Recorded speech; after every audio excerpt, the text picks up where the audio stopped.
Let's be honest, we've all found ourselves raging at a referee's decision at some stage. This feel familiar? That is an absolutely shocking decision. They've got a case in that it was a bad decision. It's such a poor decision. Yeah, I think he's just made a bad decision in that instance. But what does it take to get to the very top of football refereeing? Every referee starts with their county FA. It's a simple training course and you can take it as soon as you hit your 14th birthday. Once you've done that, you have to go through at least 11 hours of face-to-face training. You'll then graduate as a level 7 official, which means you can take charge of county level games. But hold your horses, there's still a long way to go to get to the Premier League. Your next step is to spend a year each at levels 6, 5 and 4. This covers the top of the amateur game. Only at level 3 do you start doing Northern Counties or Isthmian League level games, for example. If you've done this all quickly, you can reach level 2 and ref your first National League match after, oh, I don't know, 6 years? After getting enough experience at that level, you can apply to be a referee in the EFL. There's an interview, people watching you do games, and then, if the EFL are happy, you'll be granted a level 1 licence to ref in games in League 2 and above. Now, they don't just say on you go to the Premier League, you have to work your way up through the divisions. Only after years of hard work and refereeing on cold Tuesday nights in Stoke can you be considered to do matches in some of Europe's very best stadiums. Now, who was the youngest to reach the very top? It was actually Michael Oliver. He refed his first Premier League match in 2010 at the tender age of just 25. So if you want to follow in his footsteps, crack on. It'll only take you roughly a decade, thousands of hours of work and an incredibly thick skin. In total, there are 37,000 registered referees across England, but the PGMOL has only deemed 21 good enough for the top flight. That means there's not even a 1 in 1,000 chance you'll even make it in. Obviously, referees can make mistakes, but when you think about it, having a go at them is kind of like slating a brain surgeon.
It's Wednesday the 12th of March. This is talkSPORT Breakfast with Arnold Clark's Rewards Week. Save up to £1,000 in selected cards this week. Now don't panic, everybody. Just everybody at ease. My pal's just taking his seat here. We're here at the Coral Box at Cheltenham, and it says underneath it, scene set. Yeah, it's black. It's completely black outside, pitch black. How are you, big fella? Oh, I've asked you too quickly. I'll just give yourself another couple of seconds there. I know you normally like that one. What's happening? It's a queue, Sucky All Street. I saw it, mate. I couldn't believe it. How can we possibly get caught in a traffic jam at 5 to 6? Ed, I blame Ed. Ed had one yesterday. Is he in yet? No. I am not kidding you. Right. I left here with Ed because I was going down to do the game, the German game. Left here at 10:30, driving for 20 minutes. He went down a country lane. We took a left, and the race course was in front of me. I was devastated, honestly. And I don't know how he managed to do it all, but he must have come back on himself and get caught up in the traffic going to the races. That's difficult to achieve that. He just likes Winscombe. He likes to drive around Winscombe. Oh, I swear to God. Never mind Penfold, it was blindfold. I mean, he really, it was a Mr. Magoo at his best. But I went up the road. What did you yourself last night? How are you No, last no, night? I had a great day yesterday. One winner, just one. What did you And do? then, I can't, 5-1 shot.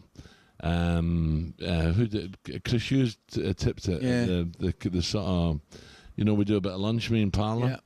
And a little bit, it came from last to first. How it won, I'll never know. Oh, Yeah. enjoyed Yeah. By the way, it finished like Dancing Brave. I know, brilliant. But I put that down the ground, good ground, you know. It flew up the hill, I didn't it? did. I saw it. And that was it. And then I watched poor old Constitution Hill. I know. And then, boom, went home. So I was back in Broadway, bit of pasta early night, but I still feel wrecked. Well, I'm going to be brutally honest and let listeners know I think you're looking fresh. No, I'm not. Trust me. I might look fresh, but I'm not. Oh, you're looking fresh. Oh. And then coming in here, what is it with bibs? People who wear bibs. I know. What is it with them? I know. You just want to volley them, don't you? It's power, isn't it? It's power, isn't it? You should have your accreditation at all time. Shut up, mate. It's 5 to 6. Get away. They go power mad. They go power mad, don't they? Honestly. But what about the traffic there? There was 6 vans trying to come I ended up directing the traffic. I ended up jumping out of the van. There was no need for that traffic jam. No. Because it was one guy and somebody ran behind him and all of a sudden he was like sheep. I swear, honestly, the world's gone mad. So, Liverpool. Well, I'm wrong. Well done, Dean Saunders. I messaged him. He said PSG will win. I went, I fancy a draw or a tight Liverpool win. And I woke up this morning and had a look. I went, Dino got it right. Spot on. So well done. Sorry, Liverpool fans, but yeah, surely. I didn't see the game because it was Europe I won it. Was it TNT or yeah, I watched. I did the German game. I mean, that was as one-sided as it gets. By a minute, too good, just too good. Finished 5-0 in aggregate.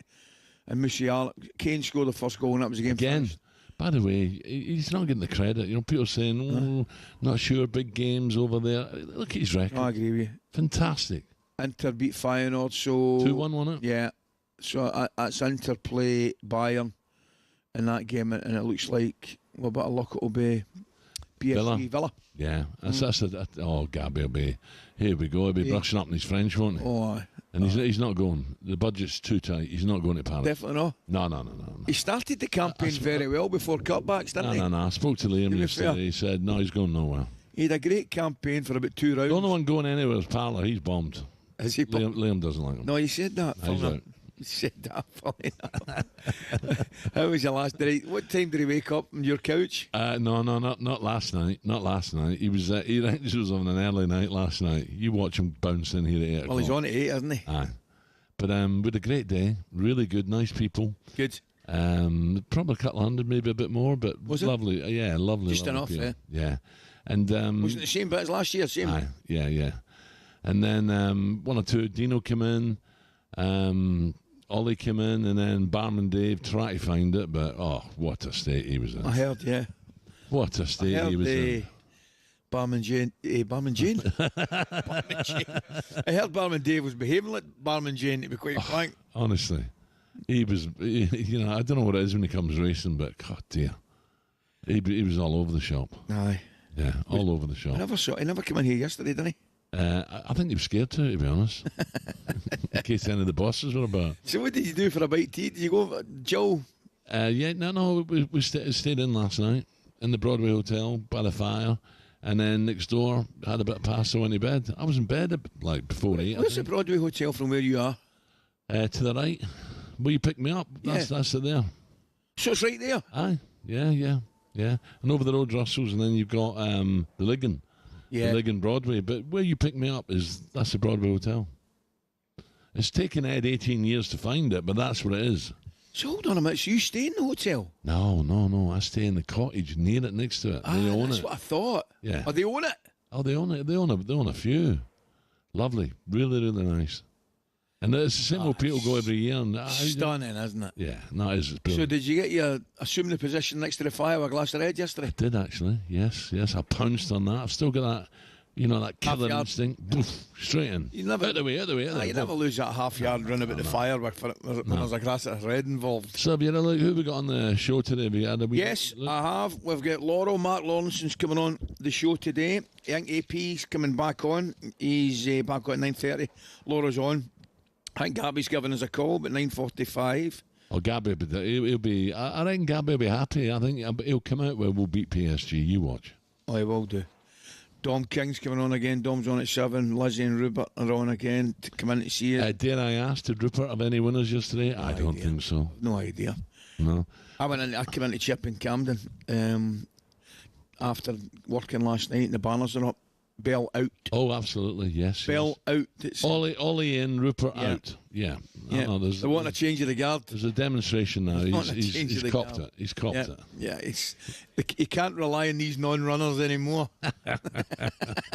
Right, we've got a smashing show coming up. Just under 4 hours of great fun, great guests. Don't miss a thing. We'll look ahead to today's racing. Dawn just beginning to break. Over to our left here. Yesterday, big crowds. People loved it. There was thrills and there was despair as well. That's coming next on talkSPORT.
Not just her, but the whole squad are underperforming.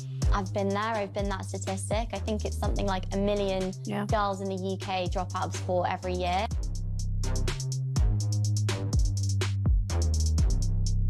Hello and welcome back to the Kickback. You're looking a bit heavy, Callum. Wait, that? Oh, you've come in to start her hair.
sunny days that I thought would never end. Taylor, good question. James Taylor, am I right? Oh, yeah. Oh, Walter's favourite. Really? He loved James Taylor. He did. Loved him, man. Beatles and James See Taylor. your face again. One more time. I loved him, and going back to the 70s. The reason why we're playing that, he's 77, can you believe it? Carole King as well, Tapestry, what an album. Carole that King, was. Tapestry. My sister had that, mate. I can't believe James Taylor's 77. I know. That's just I a know. beautiful song, that, isn't it? Is he not playing, is he not Hyde Park this year? Don't know. Sure, mate. Oh, he's just magic. Absolutely magic. Okay, Super Ali with me. Excuse me, the song you're hearing, Fire and Rain by American artist James Taylor. Happy birthday. Let's look at today's back pages. Big fan of the show, James. With Tesco Mobile and Liz Taylor. Backpage review on talkSPORT with Tesco Mobile for Business. Small retailer, get business phone bills for up to 40% less than the big mobile networks. For terms and verification, visit tescomobile.com/business. That tickled me. Who's this an impersonation? Oh, I've been called a lot worse. That's true. So I'll take it. I'll take Liz Taylor this morning. Oh, dear. Right, what we got, Siobhan? Looking at today's back pages for you. A lot of focus, of course, on the new stadium. That's dominating the back pages because obviously the game went to extra time last night. I'll come to that in a second. The Sun saying Manchester United's £2 billion risk. Pictures of the new stadium plans. Looks absolutely incredible. It's like a big Saudi looking stadium type vibe, isn't it? How much is that going to cost the punters to get in? Oh, honest to goodness. Omar Barada saying plans could lead to 5-year trophy drought, and the Chiefs want Ruben Amorim in charge for the opening in 2030-2031. The Times saying United £2 billion stadium club admits it's taking a risk and building the 100,000 seater stadium rather than investing in the team. Long may the... Are they moving this? Is it this? This is going to be near, isn't it, to Old Trafford? I remember those plans before, I think. Yeah. Omar Barada admitted the club would be facing a challenge to be competitive in the transfer market whilst funding this stadium. So it could be more woes for Manchester United, but I mean, let's focus on the positive. It looks absolutely incredible. Looks amazing. Yeah, no, looks but amazing. After what he's come out and said, so Jim, the punters want success in the pitch, don't they? And they'll be like, we're not better just staying there for another 3 seasons. It'll split them, I would imagine. A lot of them go like, well, let's get a new stadium if we've got to bite the bullet for a few years. I mean, you would imagine the older ones that have had success will probably be more like willing to accept another 3 or 4 years, like I've lived through the Fergie years. Maybe some of the young team that haven't had success will say, no, never mind the stadium, get us success on the pitch. So it'll split, like anything else, it'll split them. But it does look amazing, Siobhan. Do you not think, Hal, that the fact that Sir Jim Ratcliffe has done this media day and spoken to the journos and the press and whatever like that he's trying to okay, let's get the bad stuff kind of finalised now. It can't get any worse than this, but here's what we're looking to do and here's how we can get you on side. Well, we were talking about it yesterday, Siobhan, and a lot of people will take your point saying, okay, we understand now all these cuts, and when he cut Fergie, and sorry, you're welcome here all the time, but we're not paying you anymore. And I'm told some of the, people like Brian Robson and some of the legends have been cut a wee bit as well. So you can understand why he's doing it. What I don't get, and I still can't get my head, I was thinking about it yesterday, surely they must have looked, forensically at the accounts and how much money was going out and how much money he had to put in. Let's be honest, the Glazers are sitting there on the beach with a cigar out, well, that's the and problem. he's getting all the flack, this guy. That's the problem. That's how he did that meeting yesterday, because, make no mistake about it, so far he's been the fall guy, laying off staff, moaning about this, that and the next thing. So that's why he's had this meeting, to let the supporters know exactly where the club are. Now, he's come out and said that they could have been out. Did he not come out and say yesterday that they could have been out of business? Mm-hmm. And so they could be, and I think they were saying Dyson with insolvency by Christmas. Well, that's remarkable. Absolutely remarkable. So the one thing you got to say, he's an intelligent man. He'll have intelligent people around him. You better believe it. He'll have done. But is it remarkable? Look, don't get me wrong. Manchester United probably the biggest club in the world. Real Madrid, Barcelona, maybe. But they're up there, aren't they? Yeah. Look at your own club, Rangers. That's what I'm saying. It can happen. Look at the mess they're still in. Absolute shambles. But I'm looking at Manchester United. He's obviously done his due diligence. He'll see an end game. There has to be an end game, whether that's 5 years down the line with a new stadium, and then they can start spending money on players again. He wouldn't have taken it on unless you can see an end game, right? Because these guys are businessmen. Aye. And they've got to get an end game. The problem is, I think, Shaban, sorry, is that it's still the Glazers. If the Glazers are sitting there and they're just paying back interest, that's your problem. And I don't know how you get out of that one. Simon Jordan was saying yesterday, it sounds like with his plan he'll want more of a share in the club in the future. Is that'll be the plan for Sir Jim? If he's going to sort it, he's got to force the Glazers into saying, I want more to sort this out, or he can't walk away because he's put too much money in already. By the way, he'll be a hero if he can do that. Let's talk about the football last night. What a game, by the way. Liverpool lose on penalties to PSG at Anfield. The Times saying Dembele forces Liverpool to go the distance. The Mail are saying this is quite a good piece, and Jamie and I were talking about this last night after watching the game. After splashing the cash for years, PSG finally look ready to conquer Europe. Lewis Steele writing, members of Luis Enrique's inexperienced side, one of the youngest sides in the competition, puffed out their cheeks, and it felt like Liverpool smelt blood. Only a matter of time till Arne Slot's side scored. Not quite. Then out of nowhere, PSG settled and took the lead thanks to Dembele 12 minutes into the second leg. Last week Alisson was the hero. Last night Donnarumma was the hero after, defying logic and acrobatic saves. Absolutely incredible stuff. This man's broken hearts in England before. See, I didn't see the game. I was shattered. I went to bed. But did Liverpool deserve to get a draw? Well, to go through? I'm not sure. I'm not sure they did, to be honest with you. But did you say you were watching the German game? I did. I watched Bayern Munich, who incidentally cruised it. Kane scored again. Game was finished. Musial hit the post twice. It could have been anything. They just swept Leverkusen aside.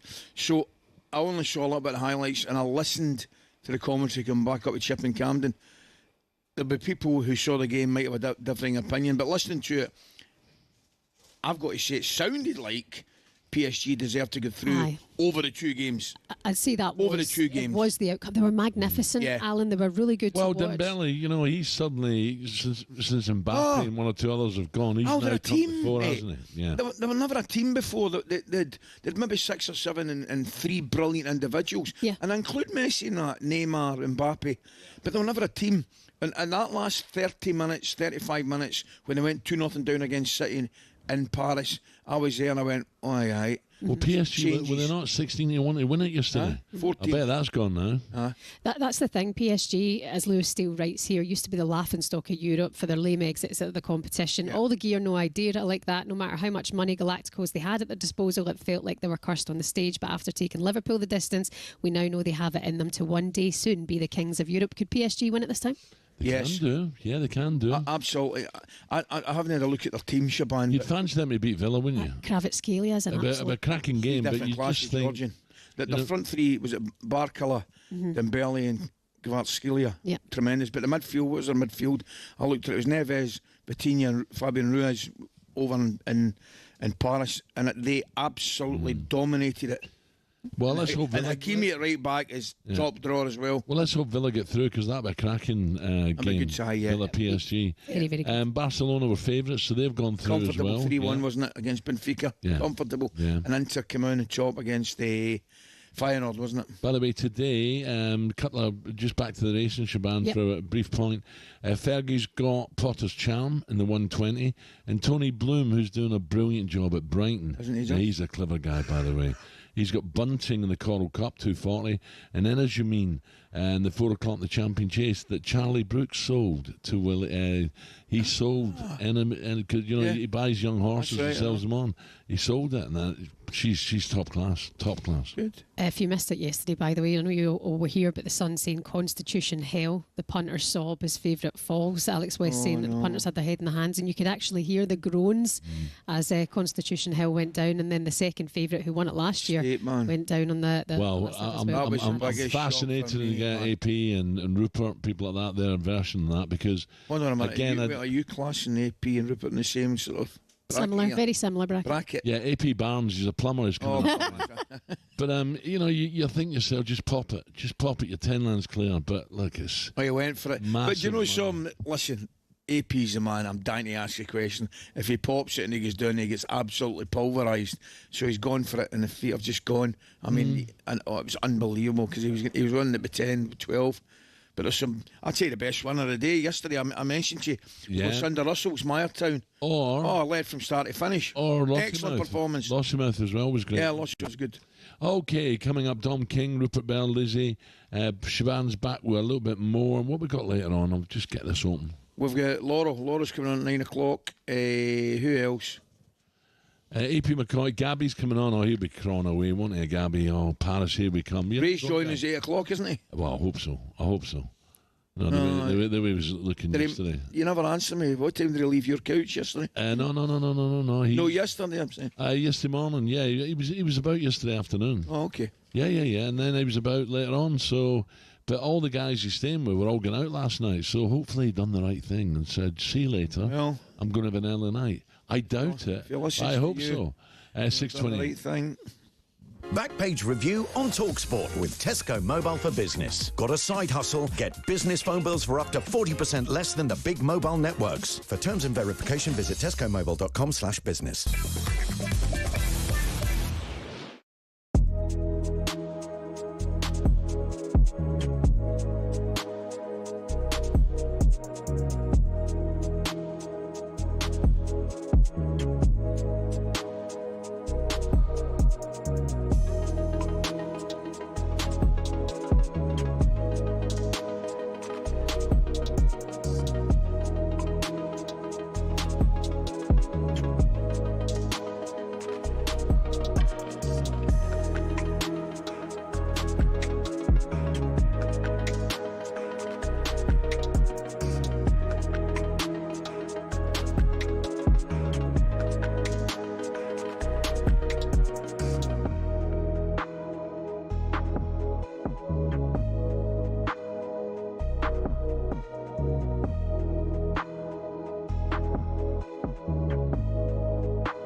What football ground are you thinking of when someone says this? Really tough place to go. Difficult place to go. Such a tough place to go. It's a tough place to go at the moment. It was a really difficult place to go. But what are the toughest places to go, really? We've had a look.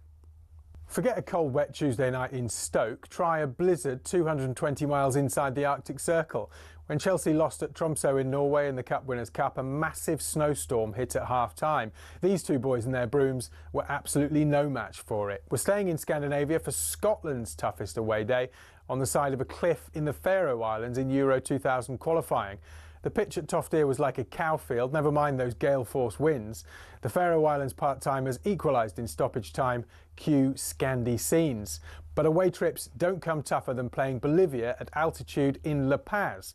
Or so we thought. The Bolivians have now taken home advantage to another level, literally 500 metres further up the Andes to the country's highest city, El Alto, 4,100 metres above sea level.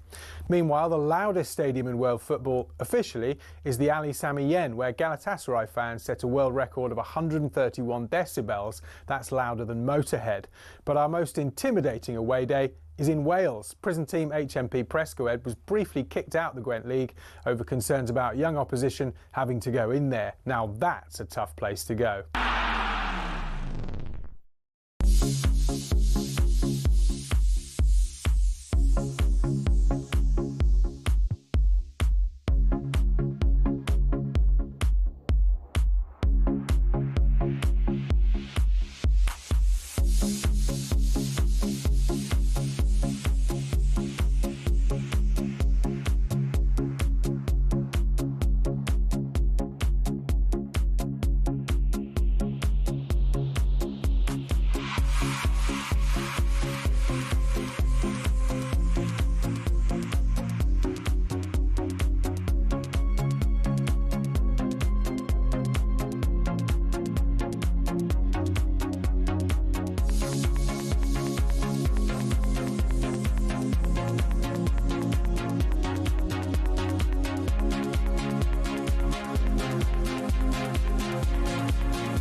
Coming up 25 minutes to 7 o'clock. This is talkSPORT Breakfast, day 2 of the Cheltenham Festival, Arnold Clark's Rewards Week. Choose from 3 rewards when you buy a car today. Super Ali alongside me. Ali just looking out the window here. Dawn coming up. Dawn rising. Cheltenham Prestbury Park coming alive again. Day 2. Big crowd yesterday. Yeah, lovely crowd yesterday. What time did we say the sun came up over that hill? 6:30, 7:15. Yeah, so... Yeah. Not very far away. It was absolutely gorgeous. And perfect ground as well. It was chilly yesterday, by the way. I tell you, walking down to the that was quite cold, yeah. Cold. I've written that one down. Django Baye. That's it. That finished like Dancing Brave. Well, the ground is perfect ground. And, you know, in a normal... Well, not a normal Cheltenham, but Cheltenham's normally, you know, soft ground. Yeah. He wouldn't have finished like that, but God, did he fly up the hill? Oh, Nicky de Bonvo. I jumped over fourth. I mean, the favourite hit the last, battered the last. Favourite was unlucky. If the favourite jumps the last, I think the favourite wins. I think you're right. Yeah, I think you're right. But certainly finished like a train for Nicky Henderson, Nico de Bonvo. Yeah. Some good racing today, though. We got the bumper. We might have a little tip in that later on, to be honest. Champion bumper 520, the Grand Annuals 440, Queen Mother Champion Chase. That's a race. Good race. John Bond. What are you thinking? I'm thinking John Bond. Hopefully he'll win. Bunting for Willie Mullins in the Coral Cup. Ballyburn could get us off to a good start in the second race. You fancy it? Willie Mullins, yeah, I do. I fancy Ballyburn. I thought, what did we... Am I right in saying... I think yesterday, we totally expect the Irish to dominate. I get that. Am I right in saying with an English winner, a Scottish winner and a Welsh winner? What was the Welsh winner? I'll tell you right now what the Welsh winner was. And I hope I'm getting this right. Hayati Dino Colours. Bino? No, was it Hayati Colours in the last race? Rebecca Curtis, Ben Jones. I'm sure Rebecca Curtis trains in Wales. I might just have made that whole thing up, by the way, and if I do, I apologise. Well, that's normal. But I think, there you are, I think opening day with a Welsh winner, a Scottish winner, an Irish winner and an English winner. Now, with a long few months of tips from Rupert, get him out. Rupert Ding Dong Bell. Now, actually, Rupert looked really well yesterday, Rupert. You still can't tip a winner. He's been in the gym.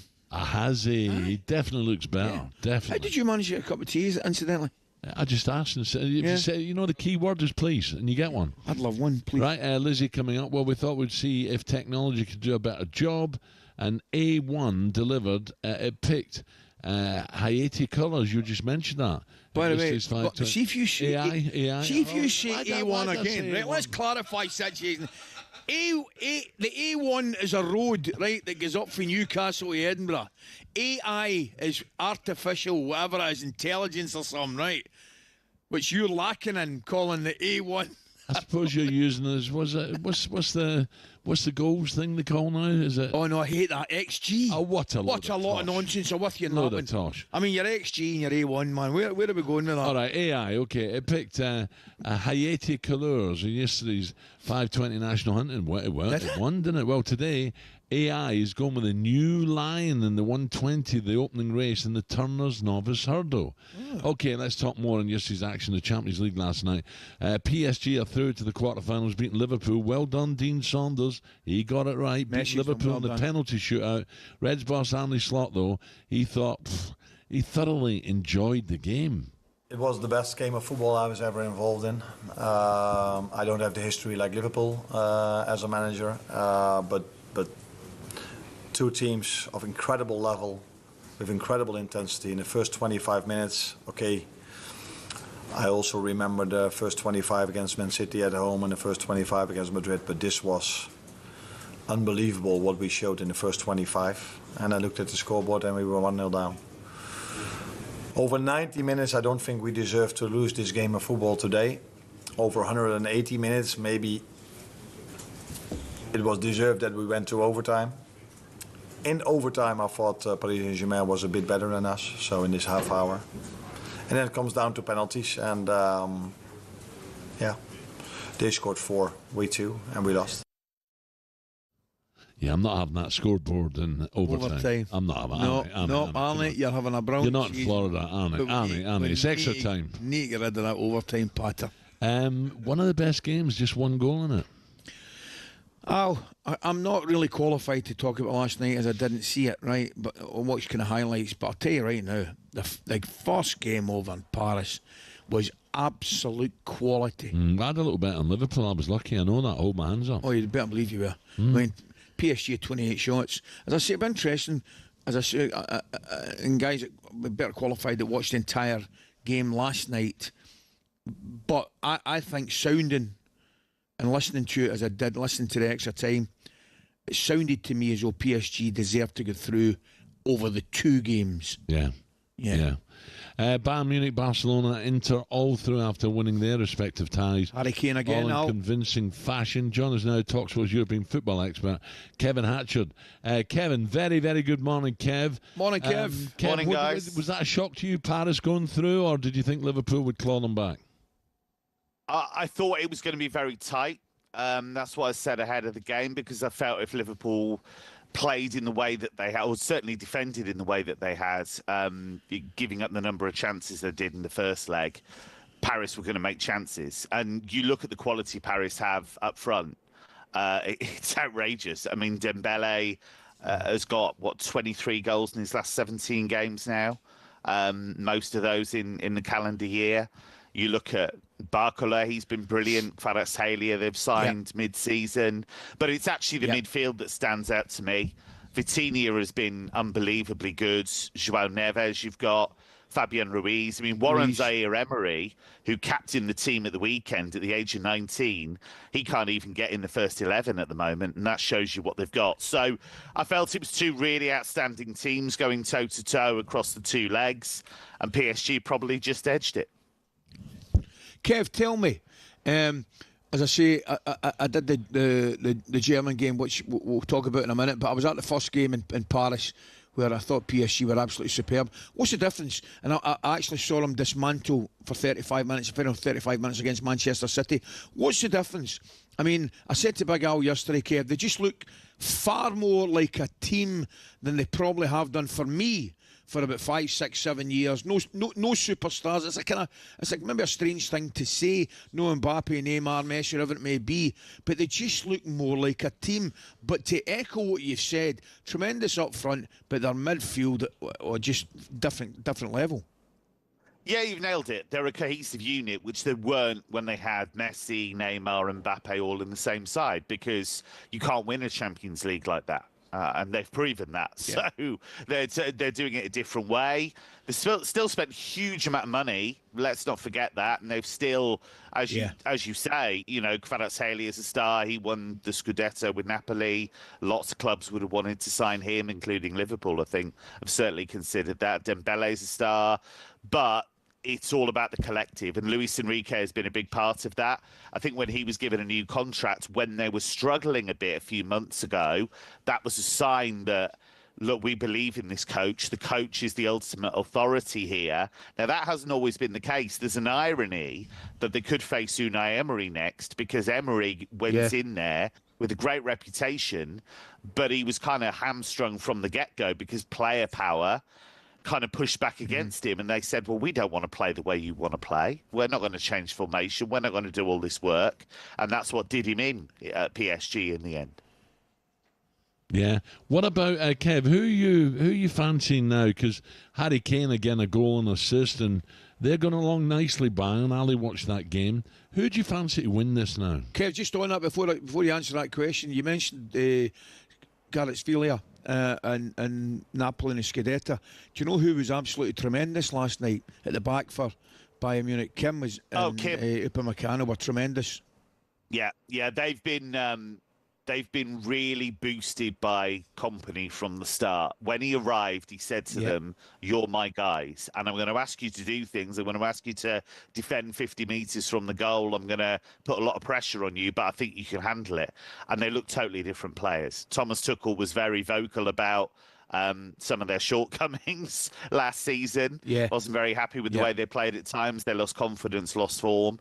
I think Bayern are going along well, as you'll know. I just think Inter are a really dangerous team. And I think they're the team that people aren't quite talking about enough, because you've got a coach in Simone Inzaghi who's won lots of different cup competitions. He's got them to a Champions League final. I thought they should have won that Champions League final against Manchester City, or at least taken it a bit further, because they had big chances in that. They're top of Serie A. They're still in the Coppa Italia. They're now motoring along. They've conceded 2 goals in the whole tournament so far. They've only been behind for 285 seconds. They've got Thuram, they've got Martinez up front, but defensively they're excellent. So I see them as slight favourites against Bayern, actually, for all the firepower Bayern have got. Interesting. Yeah, because look, really slight favourites, but I think I give them a lot more credence than you might think, because the coach is brilliant. I mean, Inzaghi really is. I mean, you look what he did with Lazio, you look what he's done at Inter. Excellent. So Real Madrid never count them out, but they've got Real Madrid have got a really tough one tonight. Really looking forward to that. So if they get through that, they're in danger. Yeah, but Inter are the sharp. Listen, it's wide open. It's brilliant. It's going to be great. It is. Thank you, Kevin Hatchard. Enjoy tonight, Kev. Lovely. Let's look ahead to what's coming up in the show with Travis Perkins. Superstar Breakfast preview on talkSPORT with Travis Perkins. Find everything you need for your landscaping project in stock and available for delivery. Terms and conditions apply.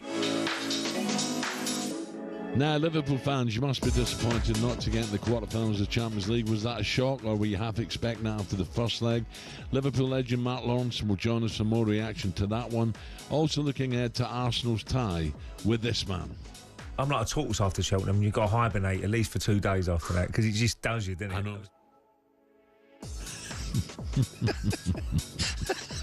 What do I think you say? That's right. Ray Parlour will join me and Ali from 8 o'clock as you think Arsenal can go far in this year's Champions League. And former 31-time Cheltenham Festival winner and friend of the show, AP McCoist, will join us to preview all the action in what's to be a cracking day. Day 2 of this wonderful festival. That was a look ahead with Travis Perkins. Superstar Breakfast preview on talkSPORT with Travis Perkins. Join the club and get low trade prices. Find out more at travisperkins.co.uk or download the app.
You seem to have been running around upsetting people, Spencer, you treacherous little hound. Bong! Like that. That's where he was getting stuck. Hits him on the ropes, 30 seconds to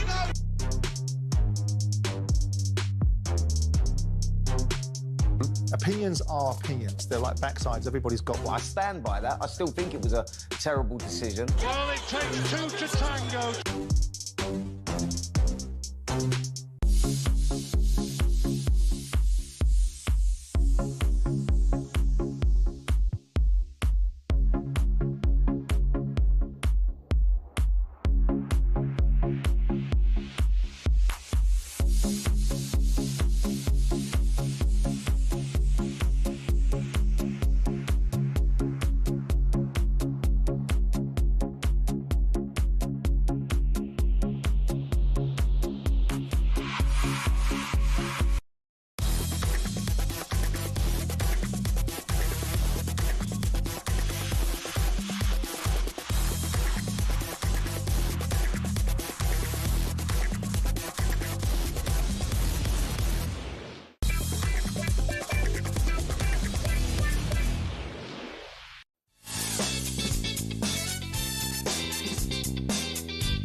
Coming up 8 minutes before 7 o'clock, day 2, looking out, but a little bit cloudy out there. Might be getting a wee drizzle, I think, but it won't do any harm to the course. Going yesterday described as perfect. Some of the headlines you're waking up to this Wednesday morning. Leeds had a fantastic night. Ooh, after disappointment. But a good night last night in the Championship without even playing. That's because Sheffield United conceded a 90th minute equaliser against Bristol City, though the Blades are now top. Burnley also drew 1-1 with West Brom. Since Tony Mowbray's gone there, the West Brom have picked up big stuff. Of course they have. Meaning victory over Millwall tonight would see Leeds go 2 points clear at the top. Well, Millwall have already beaten them. I think Millwall beat them 2-0, didn't they, at home? Millwall, you're so unpredictable, Millwall. I went along there and I was impressed with them. I tell you, they did all right. I think Neil's done well since he's taken over. He has. A hot favourite Constitution Hill, and last year's winner Stateman fell in the champion hurdle on day 1 of Cheltenham as 25 to 1 shot. Golden Ace claimed a shock win, and Stuart Pearce has spoken to talkSPORT following his health scare on a flight back from Vegas.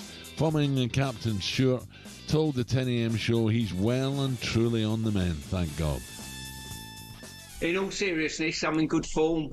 Just on the flight, had sort of chest pains and stuff like that. So the crew on Virgin were brilliant, looked after me fantastically, and then just said, look, we're not going to take the chance in travelling across the Atlantic. We're going to drop you off. So we're down in St John's, Newfoundland, and been here for 10 days now, I think, and just 5 days in hospital and a few days out of hospital, sat here.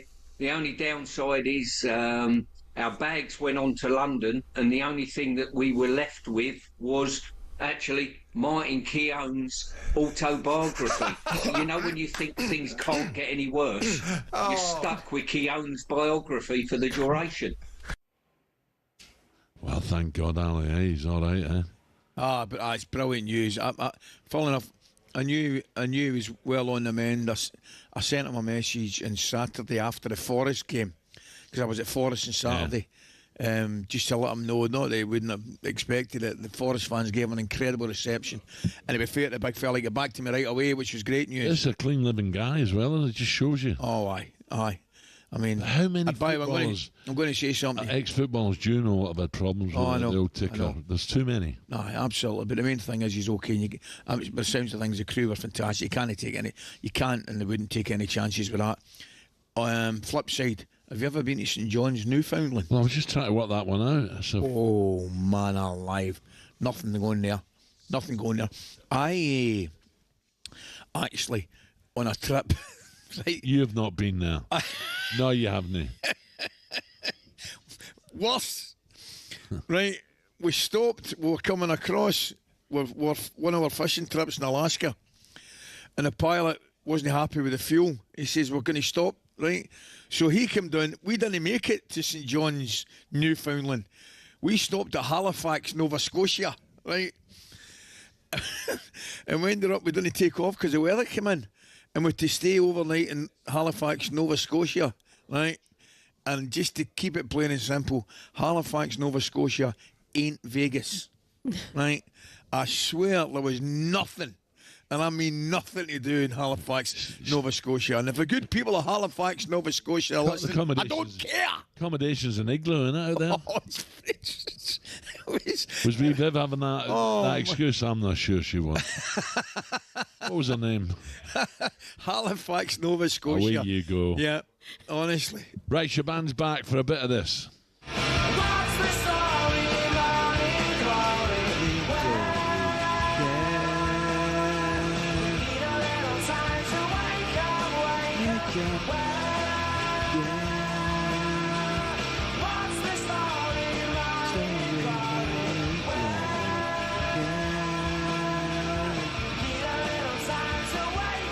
Right, what have we got, Shaban? Do you count yourself as a morning person? No. No. Bizarre, because you've been doing breakfast for 25 years. 27 years. 27 years? Yeah, how can you not be a morning? He is a morning person. Yeah, do you know, I just don't think he likes to admit it.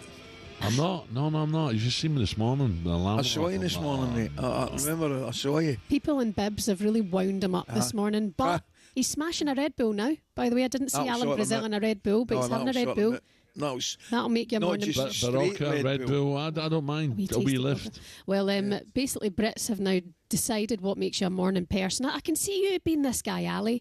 And at number 10, playing music first thing in the morning. Oh, without doubt. Oh, by the way, I never told you I did this morning. Oh, God, here we go. Unbelievable. Right, I don't know what I did with my phone coming back up for London doing that game last night. I don't know what I was messing about my phone. Anyway, 20 to 5, my phone goes off this morning to Rammstein. I swear to God, man. And I'm not winding you up. It was as if they were playing in my wardrobe. Right, I jumped up like, what's going on, man? I'll play that. So the residents of Chipping Camp. Oh, absolutely. I mean, Ivor and his mushies done in the leg of the arms. That's him up now for the day. I don't know what I did with my phone. Oh, dear. But I would highly not recommend Rammstein as an alarm call. Number 6, making a cup of tea for others makes you a good morning person. Smiling at strangers. Yes. What do you mean smiling at strangers? Makes you a bit weird as well. Well, when you wake up, you smile at someone next to you. You don't know. Yeah, all right. You should do that. At this moment in time, Shaban, he's 0 for 3 and I'm 3 for 3. Yeah, Carry on. You're absolutely running away with this here. Don't hit the snooze button is at number 2. Oh, no, that's a must. You snooze every morning? Oh, absolutely, yes. Didn't have you down as a snoozer. I love setting my alarm really early and then saying, lovely, another 20 minutes, bosh. How many alarms do you set in the morning? I'm the opposite. Couple. Just 2? Well, here you go. I set 2 alarms on my phone and 1 on my iPad, and I never hear the second on my phone or the iPad. I'm always up the first. Morning person. 1-0, Ali McCoist. And in at number 1, what makes you a morning person? You can't lie in on a weekend. Oh, you that, haven't? That makes you a weirdo. No, I can. I wake up and then went, oh, Saturday, lovely. See you later, bosh, back to sleep. Catch football on a Saturday if I'm not working. Yeah, what time's that? I'm talking about getting up at like 4:30. Oh, when I'm in Suffolk, I'm up at 3:30. Saturday, I'm up at 8 o'clock on my day off. That's not bad, is it? That's attacking the weekend, I would say. That's not messing about. That's you scared of dying. That is you scared of dying. I don't want to miss all those, when you were young and what you used to get up to. That's you. That's your conscience saying, get out of bed, get in the shower. I'm lucky to be here. Some of the things I got up to, I can inform you. Sleep when you're dead. Exactly. As John Bon Jovi said, you sleep when you're dead. Right, Dominic King coming up, Lizzie Kelly and Rupert Bell. How many winners did Rupert have yesterday? You've got it, 0. And Shaban will be back as well.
on-field glee for PSG as the best team in the Champions League are out.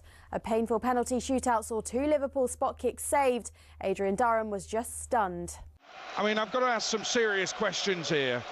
And one is, why on earth, after the performance he just put in, coming on as sub, would you have Darwin Núñez as your second penalty taker? Arne Slot was gracious in defeat. It was the best game of football I was ever involved in. Over 90 minutes, I don't think we deserve to lose this game of football today. Over 180 minutes, maybe. But the Eagles have already started circling. Liverpool kind of had this coming. They've kind of had this coming. They were terrible over in Paris and they got away with it. Yeah. Tonight they couldn't score, couldn't get past them. They can't keep putting in performances, Liverpool. I said they've not been great all season. People think I'm being bitter. Tonight proves it. 2 British teams left in the competition now, and frankly, if Arsenal fail to make the quarters with a 7-1 first leg lead over PSV, Mikel Arteta better pull out a pen and paper and write his resignation letter on the touchline at the Emirates tonight. Still, an unusual position to be in. It is unique, but as well understanding as well how the game was played a week ago, and the fact that everything went in the right direction for us from the beginning. Villa's teeny little 3-1 lead doesn't seem that impressive next to that, but it's an advantage nonetheless. They're at Villa Park against Club Brugge tonight on talkSPORT from 7 p.m. And Unai Emery admitted now he's got a taste for it. He wants them to be in Europe all the time. Maybe even the first objective I had when I arrived here was to be in Europe. And we got it last year, this year, and to be contender for a trophy. Everything we are doing, of course, hopefully we can keep for a long time. Elsewhere, it's all very well having a shiny new £2 billion stadium, as Sir Jim Ratcliffe announced yesterday. But talkSPORT's Darren Bent pointed out Man United should probably get a team that befits the stature of the club first. I dread to think, well, I don't dread to think because I'm not a United fan, but where Manchester United are going to be, how bad the club will be by the time this new stadium's finished. Yeah. Like, where are you going to be? I can't see you winning the league anytime soon. For all the latest on that injury to Trent Alexander-Arnold, head to talksport.com. And remember, there's another huge day of Cheltenham action ahead. talkSPORT really is the only place to be.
Good morning, 5 minutes after 7. It's official. Is snowing at Cheltenham. Sleeting? Sleeting. It's sleet out there, isn't it? Oh, I mean, you don't say it's sleeting. What'd you say then? There's a bit of sleet out there. How are you go? It's snowing. Sleeting. There's a bit of sleet.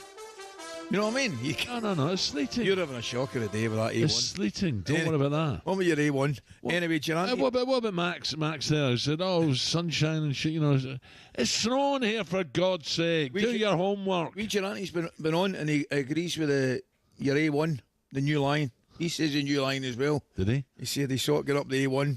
He saw it get up the A1. He missed that one, didn't he? Yeah, but he's just getting in it. So what does he know? talkSPORT Breakfast, Arnold Clark's Rewards Week. Save up to £1,000 in selected cars this week. Ali's just at the hump there. What the guy's driving up the A1 this morning? What was he talking about? All them robots. What are you whinging about? No Rangers game on talkSPORT. That's poor. That is shocking. Tomorrow night, we've got Manchester United. We've got Spurs versus AZ Alkmaar. And there's no Rangers game on talkSPORT. I mean, that's absolutely scandalous. Unless the bosses have just stopped. Who are you playing? We don't even know who you're playing. Well, it's a European game. You'll not be interested in it because you forgot about Europe. Were you about to say Galatasaray there? No, Fenerbahce. You didn't. You were about to say Galatasaray. Fenerbahce. Is that their new manager, Jose Feliciano? Right, on the way for you this morning, a certain Ray Parlour, we hope, will be joining us for the final 2 hours of the show. We'll ask him if Liverpool crashing out the Champions League was good news for Arsenal. We'll find out what 84 European Cup winner Mark Lawrence made of it all too. He's with us at 9 o'clock. I'm sure Laura will say it was the first leg done us. Sir A.P. McCoy will once again, because they were brilliant, won the PSG. They went into Anfield full of confidence. Well, Sir A.P. McCoy will once again join us to wrap up a bonkers first day here at the festival and hopefully tip us some winners, Rupert. And we'll build up to a huge night for Villa live on talkSPORT tonight. And Rupert's not even going there. He's got his Villa scarf on, but he decides not to go to Villa Park. What about that? He's taking it for granted, isn't he? Gabby will be along as well, but first we'll start with a dramatic day of racing and Champions League football, and you heard it here on talkSPORT. We're about to hear the Cheltenham roar. My goodness me, that's as loud as I've heard it for a long time. Liverpool 0, PSG 0, Liverpool 1-0 up. Still Matchborough, he's untidy. Oh, he's makes an absolute hash of it. That might have cost him the race. What a shock on the cards this is. Dembele with the Paris Saint-Germain goal. It's Liverpool 0, Paris Saint-Germain 1. Daniel Boy is coming over the pack. Daniel Boy out of nowhere has snatched it. We have got the full-time whistle. We are going to penalty. Now comes to Joseph Fowler. Constitution Hill is out. And now the race is falling apart. Oh, and it's saved. Whoa, my goodness me, Darwin Núñez. It's not been his night tonight. Oh no! State Man is down. No. Now it's handed to Golden Ace. Remarkable. Real drama and extraordinary movement. Oh, my goodness. What a save again from Donnarumma. It's brilliant. That is insane. That is it. Desiree Doué has got the winning penalty for Paris Saint-Germain. Liverpool are out. Yeah, dramatic, absolutely dramatic. Constitution Hill. The punters just couldn't believe it, could they? There was other heavily backed favourites though who won. Lossiemouth, very impressive. Yes. And Copac de Borders. But the one you said, Lucinda Russell's, that bolted him. Is that a national horse? We'll find out later. Well, because Connacht Rambler for Lucinda Russell won the race as well. Believe it or not, and we all know what happened and won the national. I just thought it was arguably the best performance of the day. It led from start to finish. It was a tremendous performance. I must admit, but I thought Lossiemouth was really impressive as well. Yeah. I thought she bolted up. Yeah. Well, Anfield, Liverpool crashed out the Champions League after losing to PSG on penalties. Speaking afterwards, Arne Slot had a few issues with how the new format led them to playing the French champions despite finishing top. What do you think of that, Ali? No, having it. No, Arne, it's a cup competition, right? Me. I don't think cup competitions should be seeded in the first place, right? It loses the value of being a cup competition, right? There you have it. Carry on, Arne. It's just one of these things. You were brilliant, but over the 2 games you could beat by a better side. Right, let's bring in the Mails Merseyside-based reporter Dom King. Dom, morning. Good morning, Jack. How are you, Dom? We feared that, I thought Liverpool would hang on. I thought they'd get a draw. But Dino was he was adamant that they were going out, and he was proved correct. Well, my tipping yesterday was awful, but I did think I at least pointed people in the right direction about last night. I said to you yesterday morning, it wasn't over by any stretch of the imagination. I'll just reiterate that they are a fabulous side, and they could win it. But listening to Kevin Hatchard before as well, I do like Inter Milan. I think, there's something different about Inter Milan. Yeah. Do you know what I mean? They play a different style, don't they? The manager's switched on. And I hear what he was saying there, because Bayern, I did a Bayern game last night, Dom, and they went through a cruise. I mean, absolute cruise control, 5-4, none against. Musiala hit the post twice himself. It was done and dusted. But there's something about Inter Milan. I think I've got a little bit of Atletico Madrid about them. You don't want to play them. Yeah. One of these teams. But Liverpool, you tell me, I mean, the difference, Dom, I think, in PSG, they just look a team. They don't have any of the out-and-out superstars, but it's actually suiting them. No, they came with the attitude of, we've got nothing to lose. They came with confidence. Yeah. They came with the confidence that the manager had instilled in them. And I thought it was really symbolic at the end. When Luis Enrique brought the players back out to the tunnel to make them to celebrate, because I will imagine, will have been telling them last night and today this is the scalp that you needed to take if you're going to win this competition. You've made a statement to the whole of Europe, and they've also shown. If people looked at that Manchester City game when they beat them 4-2 and thought it was more about Man City's failings, you're looking at it in a completely different way now, and how good they actually were to how they eviscerated them. Yeah. And yeah, are we ignoring Bayern Munich here? Well, I don't think you can ever. And particularly, they're going to want to put right what happened in 2012 when they lost to Chelsea at home in the final when they were supposed to win it in front of their own fans. Do you know what I like about this? I would love Real Madrid to go out tonight. I'd love Atletico Madrid to knock them out, so it would be completely different in the quarterfinals. About like the FA Cup? Yeah. I know what you mean. Yeah, do you know what? Absolutely. I get it. I'm not sure it'll happen. But when that draw got made, Dom, I actually thought Atletico Madrid were probably the one team left in the tournament that Real Madrid didn't want. Yeah. For a couple of reasons, obviously a derby game and things like that, just they know each other's game. Well, it's tight, isn't it? Barcelona, Atleti and Real Madrid domestically. What about now, back to Liverpool, Carabao Cup final coming up against Newcastle, of course. Trent and Konate, do we know how serious these injuries are? No, yeah, I wouldn't imagine. Konate looked like it was, excuse me, Konate looked like it was cramp. I would imagine Trent got no chance given how long it took him to come around the side of the pitch and back into the tunnel. Was that giving them? I mean, it was clearly giving them a problem injury wise. But the result last night, and obviously been knocked out, Dom, could that affect them psychologically for the final? I mean, you wouldn't think so, would you? No, you wouldn't think so. And if you were pricing it up, you'd have Liverpool odds on favourites, given the experience of being there, where they are in the league, how they played this season. But Wembley's Liverpool never have easy games in finals. They're always wars of attrition. They go the distance. It's mentally sapping, and they will have had an emotional battering last night. What do you think? I mean, I had a wee bit of my tongue on my cheek, but Arne Slot's having a little bit of terrible, absolutely awful.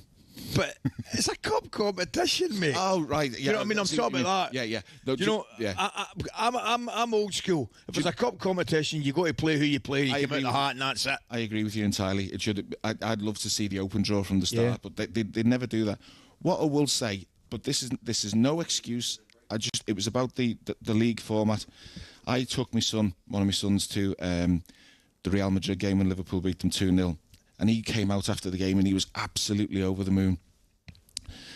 And he was looking at me, and I was a bit more circumspect, and he said, "What's up?" And I said, "Well, I don't know what that means." I know. It was the type of night that Real Madrid should have been knocked out of the competition. The ground was alive. Yeah, I agree. But then it's like, well, you're not through anyway. I agree. You're not guaranteed anything yet. So I can understand where he's coming from in that, but I don't agree with them. Yeah. The sentiment. What about Nunez? His emotions have got to be up and down. Like. Yeah. It just never gave the impression that he was going to score the penalty. He's not to blame for what happened last night. Look how he responded from how he'd been at Aston Villa to set the goal up in Paris last week. Yes, there is a player inside.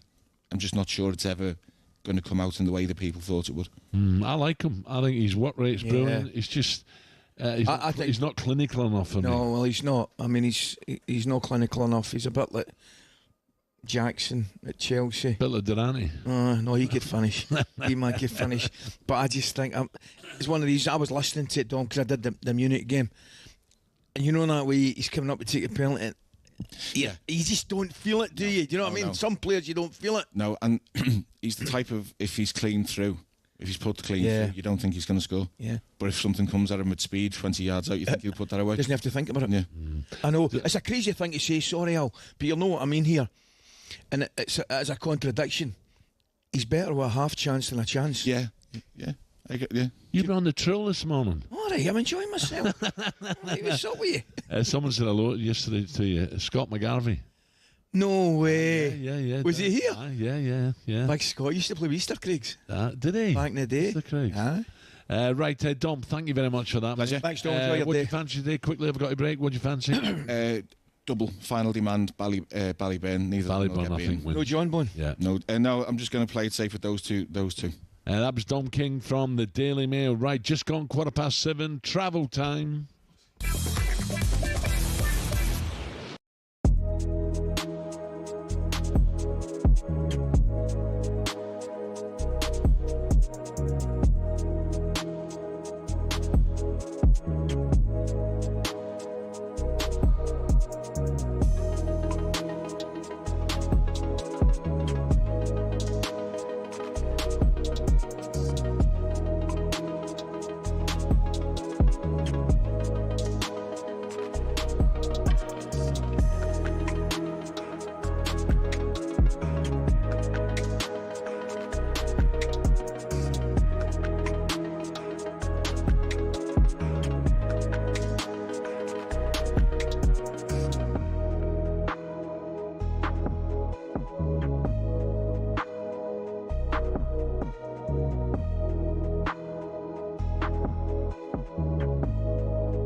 Can they prove that City's breaches caused that loss? How much did the Eric Ten Hag venture cost Manchester United?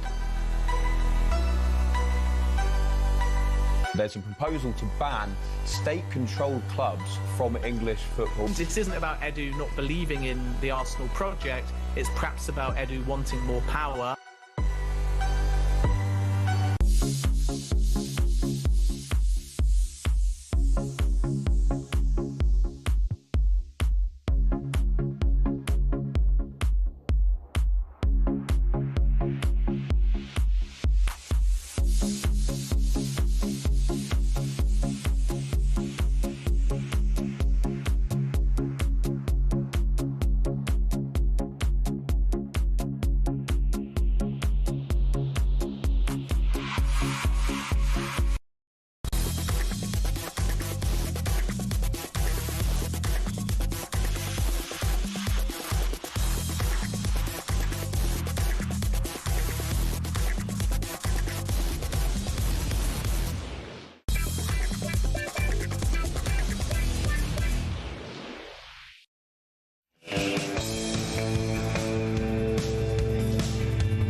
Okay, 7:21. Yeah, I'm getting a rollicking here for sleeting. It was sleeting a moment ago.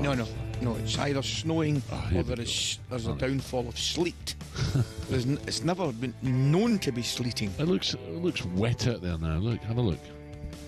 It does actually. It looks a little bit damp. Anyway, day one of the Cheltenham Festival, you saw thrills and spills, of course. Here's how it sounded on talkSPORT. We're getting ready. We're about to hear the Cheltenham roar. My goodness me, that's as loud as I've heard it for a long time. Can't make the borders. Has got the race now won. Roared on. Huge cheer. The singing or allay, allay, allay. Loderson with his head down. May just have the It's Dagenby's flying at the finish. Oh, Dagenby is coming over the pack. Dagenby out of nowhere has snatched it. I can't believe it. How has he managed that? Lozimo in cruise control, takes it. You can hear the roars from the crowd because she's jumped it. Now it's just give me the hill, eat up the ground. She's striding further away. And State Man, the forgotten winner from last year, well, he was much criticised, but he's just got to jump this final flight. And oh no, State Man is down. No. Now it's handed to Golden Ace. Burnett Road is now in second. Real drama because it's Golden Ace who is coming out of the pack. Who's to say? Remarkable, real drama, and extraordinary movement. Oh. That is insane! That is insane! Lorcan Williams doesn't know what to do.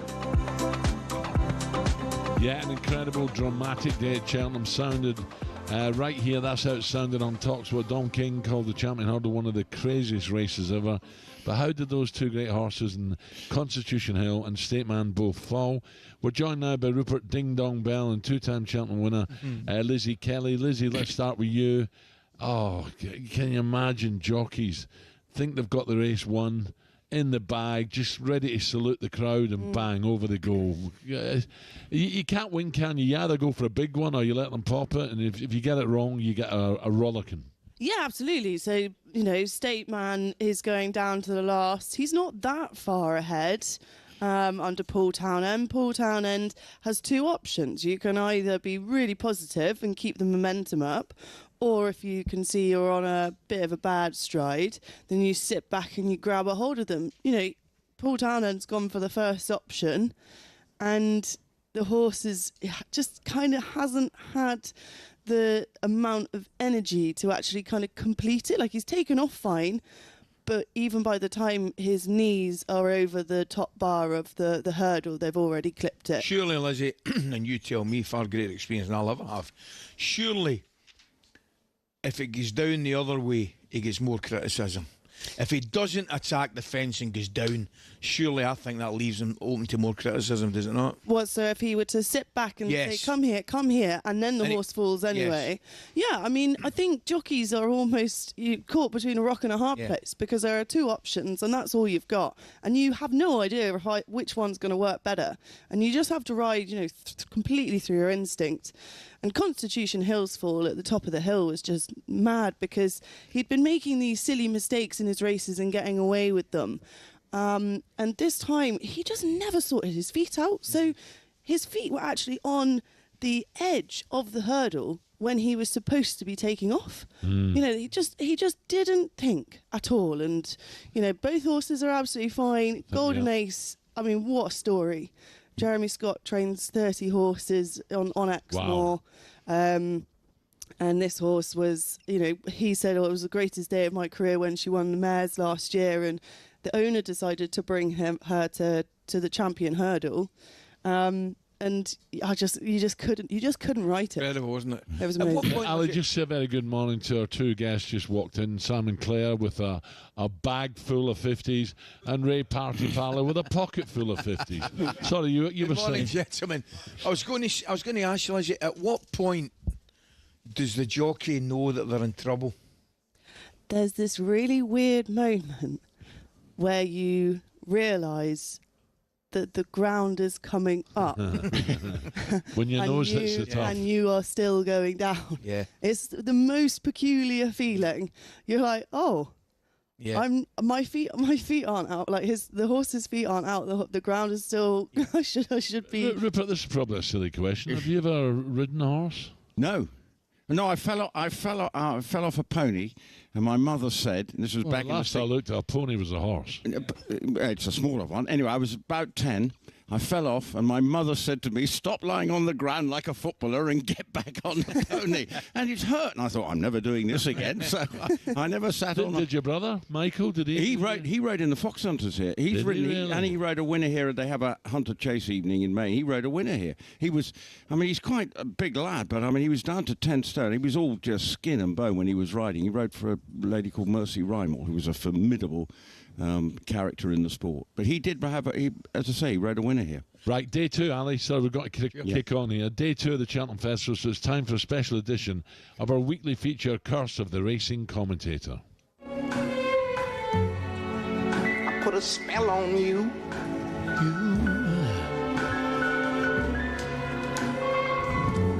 Cause you're mine. So the races we're previewing this morning are 2:40, the Coral Cup Hurdle, 3:20, the Cross Country Steeplechase, and at 4 o'clock, the Queen Mother Champion Steeplechase. To preview these races, we're pitting our talkSPORT racing commentators against each other to pick the winners. A very good morning to Rupert Redwine Bell, Malbec Bell as he's known, and 2 times Chesterfield winner Lizzie Kelly. Morning, Lizzie, and morning, Rupert. Again, this is how it works. Rupert and Lizzie have 20 seconds to discuss 3 of the races that are live on talkSPORT this afternoon. All they have to do is select a winner of each race. They'll get 3 points for the first place, 1 point if the horse places. Yesterday, Rupert picked better than Lizzie, so he leads 2-0. I find that remarkable. The first race they'll be picking... So do I. The first race they're picking is the 2:40, the Coral Cup Hurdle, which is live on talkSPORT. Lizzie, it's a difficult race, this one. Who do you fancy? I am going for Impose Trois. Has some good form in the book, having won 6 of his 10 starts. He's won here over 2 miles. He had 322 days off and then returned at Newbury, won last time over 2 mile 4. And Henderson's actually the leading trainer in this race. He's won it 4 times. All right, Coral Cup. So, Rupert, what do you think? I'm going to go for Willie Mullins' Jimmy Desai. Has had 1 run this season, round about a 14-1 chance, I think, where it was a quiet... Well, that actually was a long time ago. It technically was at Punchestown, making his debut. This for the season, I think, will be an excellent chance. And is being backed. Has he? Next up, he's just drifted now. You've tipped him. Next up, the 3:20, the cross-country steeplechase live on talkSPORT is a case of Allez la Bleu. Are we doing the French, Rupert? No, we're going for Vanilla. from Gavin Conroy. He's got the favourite stump time, but this horse, I think, again, represents a bit of value. One at Punchestown. The ground might be a little inconvenient, so any more of rain or sleet or whatever will be in this horse's favour, but I think it's a very good each-way chance. Okay, each way. Lizzie, your prediction, please, for the cross-country? Yeah, I'm going with Late Night Pass. He was 4 lengths behind Stump Down in the December cross-country. This is a really good each-way chance. Actually, he doesn't mind what ground there is. He's happy on whatever, so it doesn't matter what happens out there. Well, Ray Parlour had a late night pass last night. We'll see what he sounds like at 8 o'clock. And finally, the big one, the Queen Mother Champion Chase.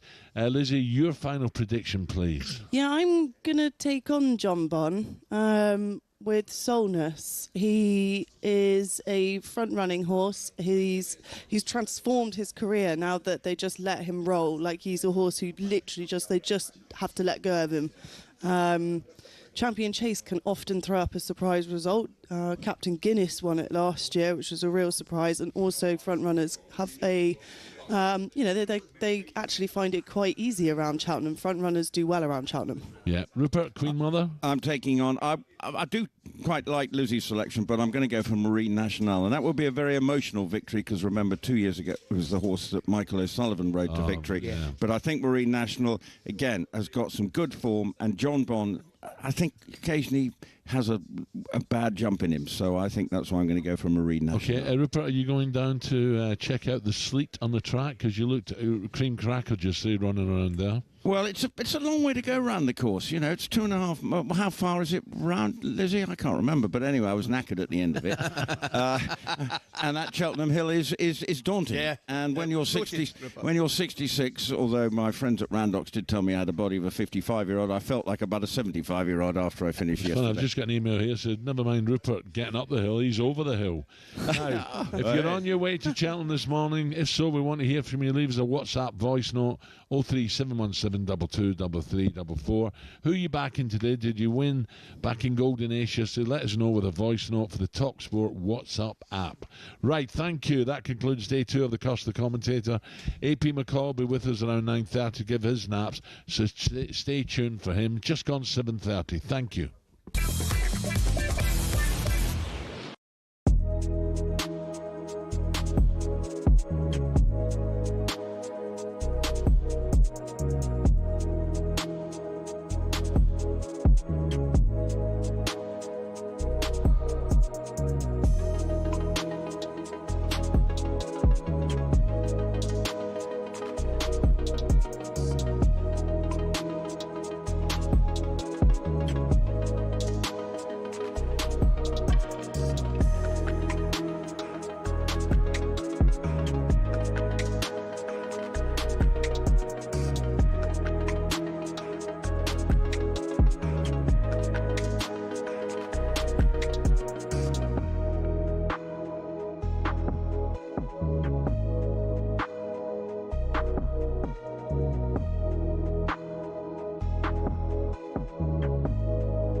Unbridled glee for PSG as the best team in the Champions League are out. A painful penalty shootout saw 2 Liverpool spot kicks saved. Adrian Durham was just stunned. Why on earth, after the performance he just put in, coming on as sub, would you have Darwin Núñez as your second penalty taker? Arne Slot was gracious in defeat. It was the best game of football I was ever involved in. Over 90 minutes, I don't think we deserve to lose this game of football today. Over 180 minutes, maybe. But the Eagles have already started circling. Kind of had this coming. They were terrible over in Paris and they got away with it. They can't keep putting in performances, Liverpool. I said they've not been great all season. People think I'm being bitter. Tonight proves it. 2 British teams left in the competition now, and frankly, if Arsenal fail to make the quarters with a 7-1 first leg lead over PSV, Mikel Arteta better pull out a pen and paper and write his resignation letter on the touchline at the Emirates tonight. Villa's teeny little 3-1 lead doesn't seem that impressive next to that, but it's an advantage nonetheless. They're at Villa Park against Club Brugge tonight on talkSPORT from 7 p.m. And Unai Emery admitted now he's got a taste for it. He wants them to be in Europe all the time. Maybe even the first tragedy I had when I arrived here was to be in Europe. Everything we are doing, of course, hopefully we can keep for a long time. For all the latest on that injury to Trent Alexander-Arnold, head to talksport.com. And remember, there's another huge day of Cheltenham action ahead. talkSPORT really is the only place to be.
Hey.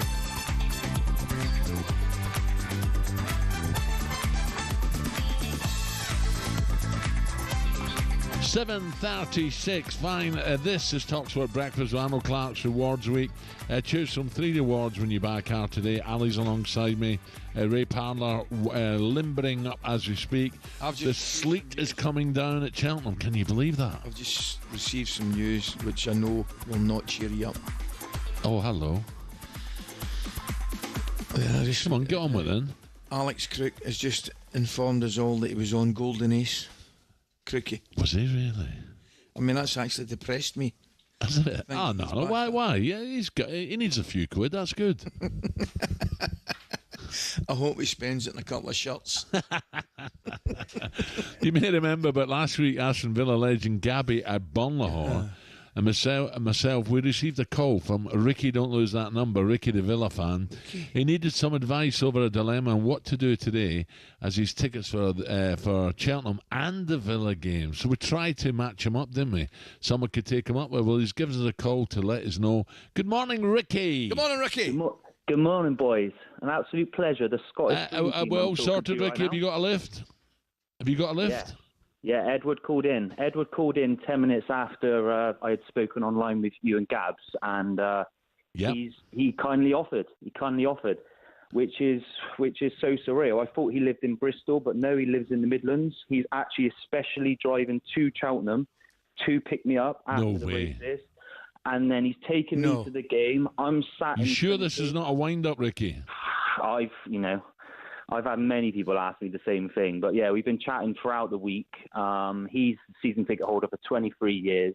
He's sat in the Trinity stand like I am, only one block from each other, and he's taken me to the game, and then he's dropping me back to Bristol, and then he's staying in Bristol himself because he's got a meeting Thursday morning at work. So, Ricky, I'm just going to say to you, mate, what an incentive for you now. You fancy a trip to Paris? Too right. I'm all for it. All for it. If someone asked me before, if someone asked me before, obviously us getting through to the next round, if we had Liverpool or PSG, originally I would have said PSG. But wow, that football I saw last night was something else, wasn't it? So I don't know. Well, listen, Ricky, all I can tell you is this, mate. Ricky, all I can tell you is put your coat on today because I'm looking out that window. Alistair, tell Ricky what it's like. Ricky, I've got bad news for you, mate. I'm looking out this window at Cheltenham and it's definitely sleeting. Sleeting. It's coming down, Ricky. It's coming down. It should be pretty warm in that Guinness tent, though, shouldn't it? We're all right. You'll survive in there, mate. But Rupert Bell's not going. His car's packed in again, so he's not going to the game tonight, which is a great shame. Ricky, listen, I've got to leave you there. Have a great day today racing, and good luck to the Villa tonight, mate. Well done. Enjoy your day, mate. There we go, Ricky, the Villa fan. I hope that Edward's not winding them up, by the way. Right, Ali, it's time at 7:40. It's time now for this. Ask me. Here's Ali McCoist. Oh, he's done it. Ali McCoist from Rangers. Are you winding me up? No, I'm deadly serious. You know where the creator of the Rubik's Cube came from? Came from Czechoslovakia. So there you are, have some of that. You need to introduce me to this Tinder. Is it dangerous? You're a pair of numpties, so you are. Let's be having you. Let's be having you. Oh, gee, was I? You were only supposed to blow up a bloody door. What's that? Yeah, I've nailed it, man. I've nailed it. Yeah, I think your geography's a wee bit out, Ali, to be honest, you know. Czechoslovakia and Budapest are very close, are they? Hungary, they're not. They're only. Well, I think the Danube might run through both, but I'm afraid you get the wrong part. I think the Danube runs through 6 major cities. It does, actually. And the only tidal river a major city is where? In Europe? The only tidal river? I mean, that's a brilliant question, that, mate. It's 95 miles long. The Thames. Is it really? Yes. Where does it start? Thames. It starts in Teddington. Where's it now? Teddington down to Southend, I think. It goes all the way out to Southend. Okay, well, here's your next question then, for a Glaswegian. Where does the Clyde start? Ooh, I should know this. You should, that's why I'm asking the question. Shaban's got a puzzled look in her face. Well, it's no drum chat, well, that's for sure. I want to tell you that the Clyde starts in the Lead Hills.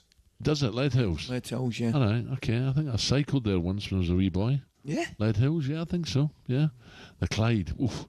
It's a wee bit different, the Clyde to the Danube, eh? I didn't know the title. That's a great question, that, Thames. His Rangers' all-time record goal scorer was once somehow voted the 98th sexiest man alive. What?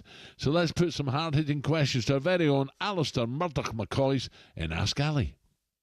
Here we go. Jason Cundy was in the mood to wind up Liverpool fans again last night. Here's what he had to say about Mo Salah's current contract situation. Talk of the contract really doesn't... Well, don't hear anything now, do you? We keep going. You couldn't keep just going on about it. There's no news. I just wonder, over those 2 games there that we saw Mo Salah, he obviously wants to be the highest paid player at the club, and his performances this season have been stellar. I think it's the best Salah I've seen. Yeah, I mean, it's good every season. But I just wonder with those 2 performances there in the Champions League whether he deserves that contract now. I wonder whether the club will be thinking, I don't know what he wants, but to commit. Saying just because he hasn't turned up in 2 games against PSG that he don't deserve to be the highest paid player? Well, when you look at I'm going to say it, people are going to hate me for this, but I don't think he's up against the best Premier League we've seen. I don't. But he's been exceptional. Right. Can't take anything away from him. So what you're saying is that he's come up against a top player. Well, I kept him quiet in 2 games, mate, largely.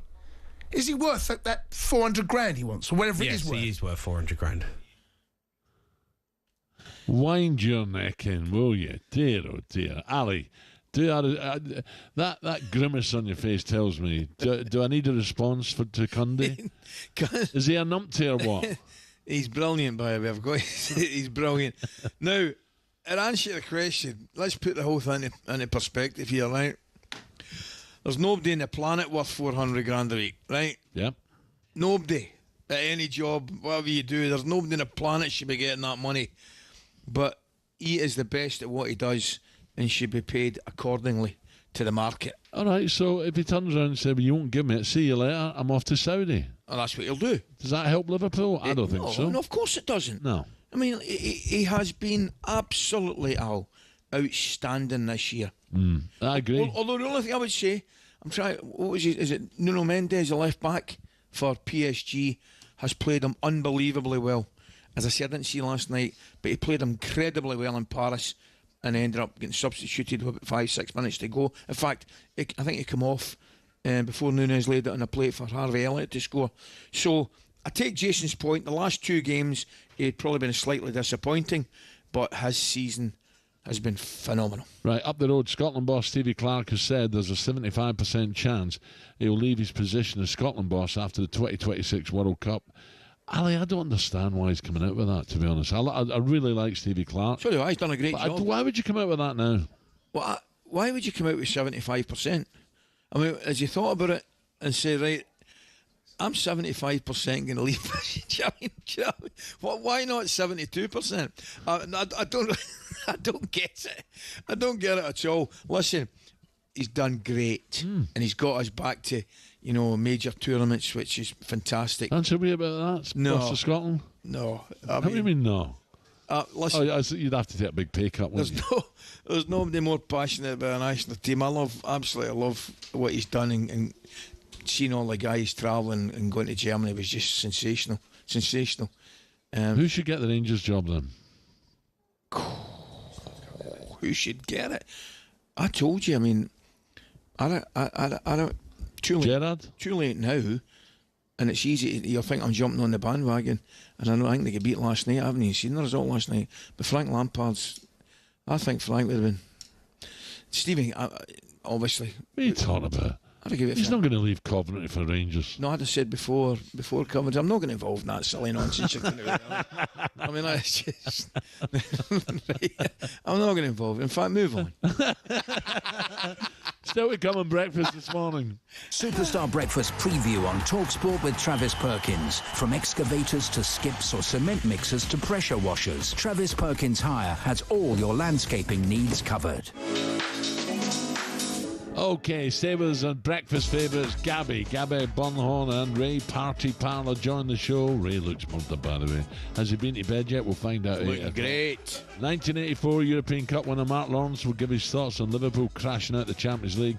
All that and so much more to come. That was our breakfast preview with Travis Perkins Hire. Just don't go anywhere. Superstar Breakfast preview on talkSPORT with Travis Perkins.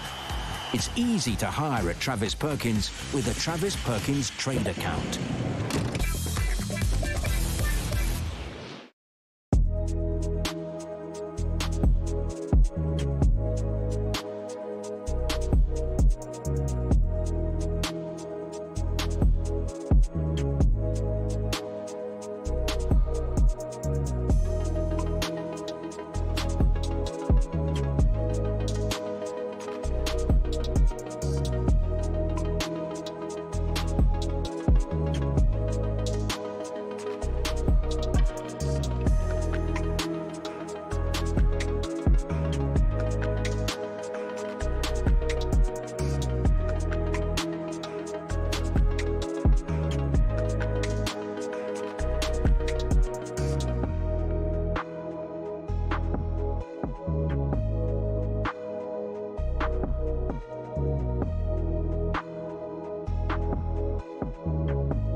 not just her, but the whole squad are underperforming. I've been there, I've been that statistic. I think it's something like 1 million girls in the UK drop out of sport every year.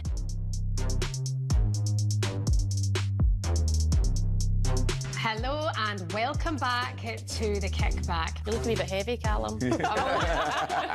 Wait, that? Oh, you've come in to start her hair.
What happened?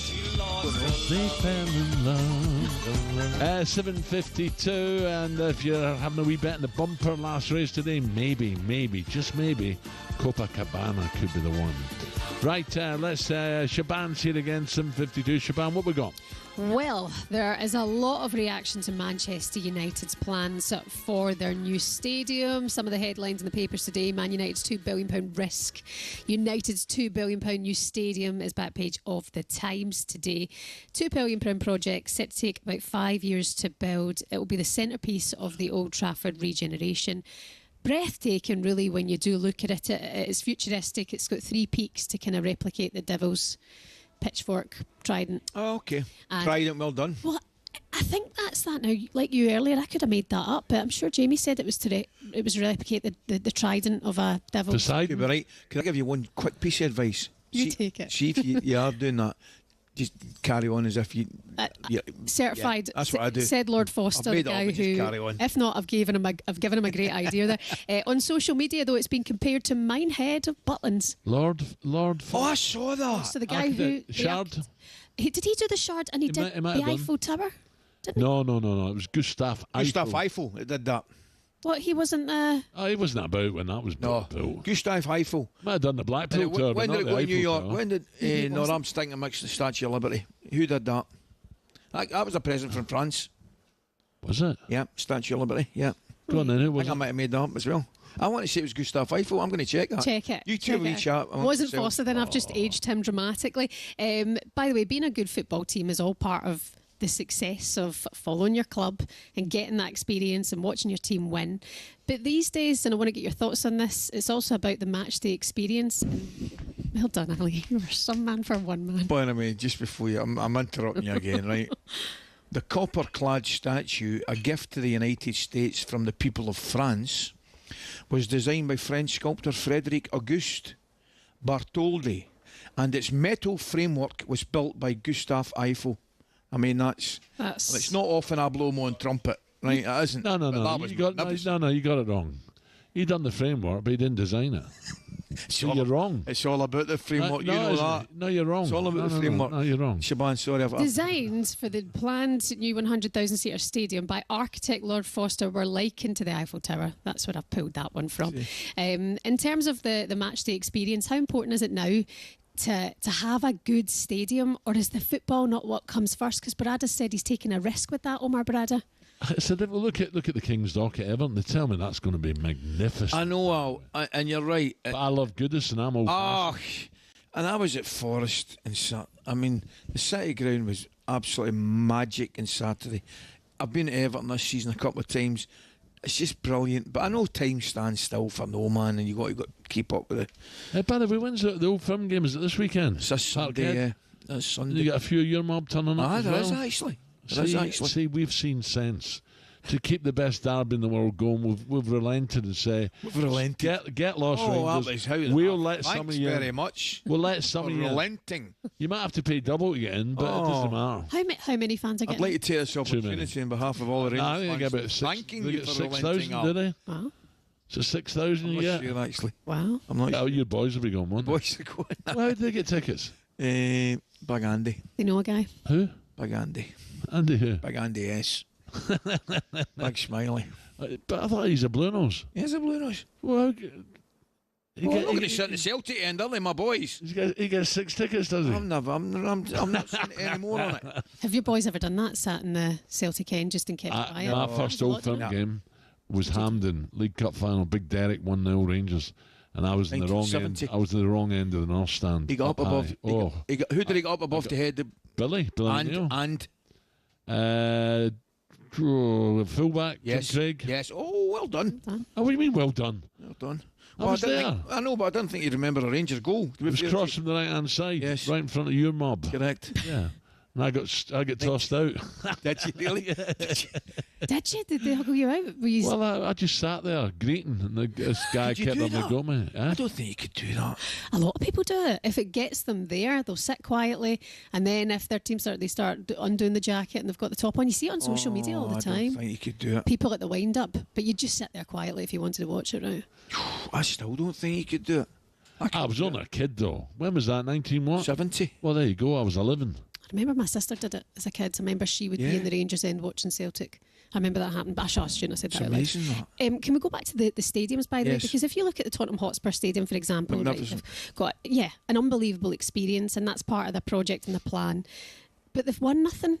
So is it important they keep putting on these events, get more money, put that into the squad, and then maybe they will win something? Can you get that longevity project? If you ask a Spurs fan now, I think the majority would take a trophy over a stadium. So they would have rather stayed at White Hart Lane and won a trophy. Yes. Well, they might do it this year, though. European. Absolutely, they might. I mean, talkSPORT are covering the game, not covering the Rangers game, but they're covering the Spurs game tomorrow night. And they have still got a chance. Who are Rangers playing against? Sorry, is it Gala what? It's a European game, you'll not be interested. Fenerbahce. No, but it's a great question, Shaban. I mean, do you think the Spurs fans, the Tottenham fans, would rather be at White Hart Lane and win a couple of trophies? I think they would. I agree completely with that. It's brilliant, by the way. It's a great stadium. Oh, it's out of this world. Yeah, it is. But White Hart Lane was brilliant as well, atmosphere-wise. Do you think teams can benefit from it, like getting a new stadium? West Ham went on and won the Conference League from going to the London Stadium. Do you think it can put something back into Manchester United for the future and make them go on? Of course it can, yeah. But people always whinge because Old Trafford was Old Trafford. But look at Arsenal now. They whinge with the Emirates. Ray will tell us in a minute. But Highbury was great, but the Emirates is a great stadium as well. Took them 8 years to win a trophy from leaving Highbury and going to the Emirates, and haven't won a trophy since 2004. Well, in terms of... Where do they think Shabana starting... I mean, has it all been agreed, this stadium, is it? It's going ahead, so 2030 to 2031 is when they plan to have it finished. Finished? Yeah, wow. So, I mean, that's round the corner. Just very quickly, also the naming rights, it's not said, Omar Barada said it's still on the table, it's too early to say if it's going to be called Old Trafford or not. At the moment it's been labelled New Trafford. What do you think? Wow, when you look at the debt they've got to go naming rights, haven't they? It might be, whatever it be, Sponsor. New Trafford. Yeah. And then also if big brands can get their KFC, Old Trafford. Another Allianz.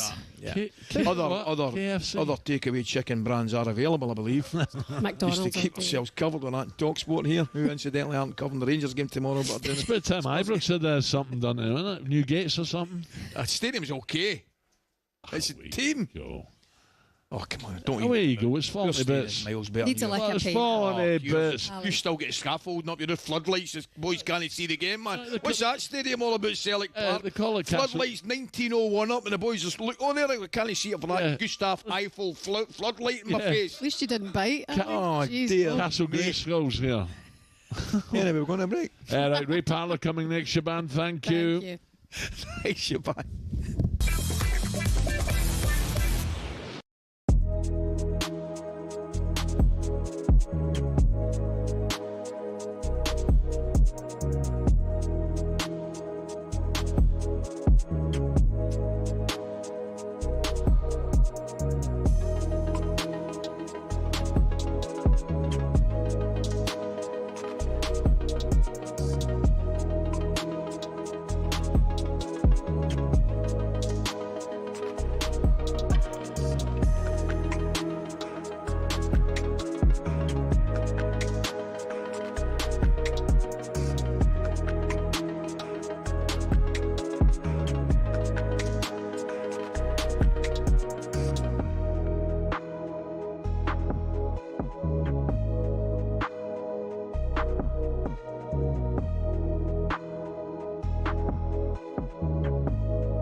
Anfield glee for PSG as the best team in the Champions League are out.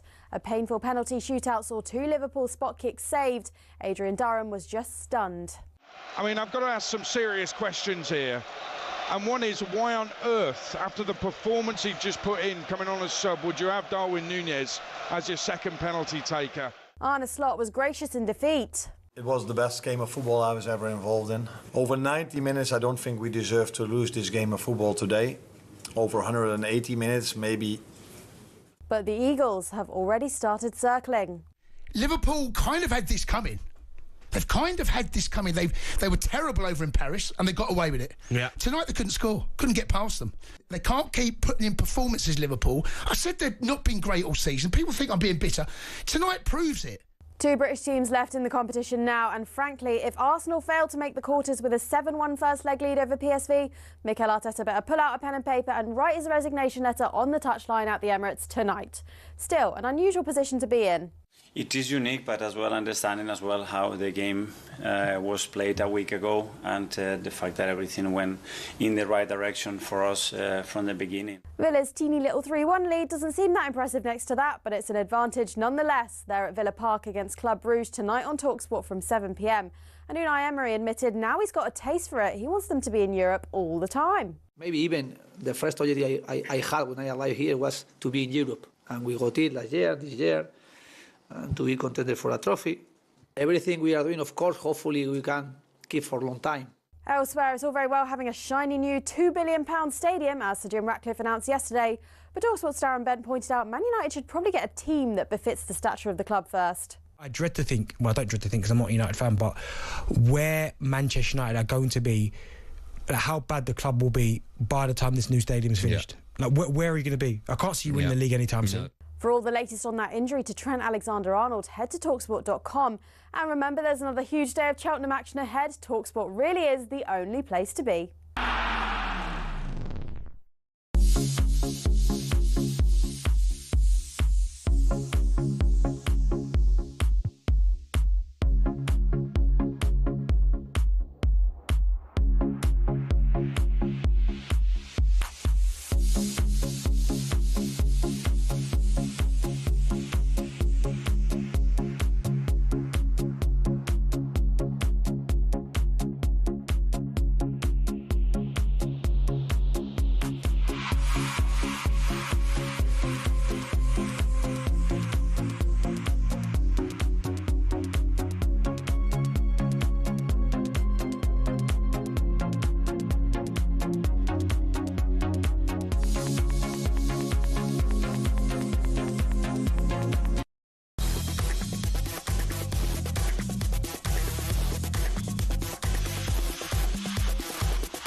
Good morning, 6 minutes after 8 o'clock. Listen, you won't believe me, right? But I swear, I'm looking out this window here. The course is white. Don't believe you. The snow has come down. It's unbelievable out there. Hopefully, it'll relent soon. But at the moment, it's chucking it down. Of course it will. Actually, looks beautiful out there. It looks like, do you know what it looks like? A Christmas card. There you are. Another shout for you. A little bit of a Christmas card out there. Is that fair? No. You just well, there's a wee Robin sitting out there. You just don't want to agree with me. I'm telling you right now, it's almost like a Christmas card. Ollie's nodding his head. Oh, dear.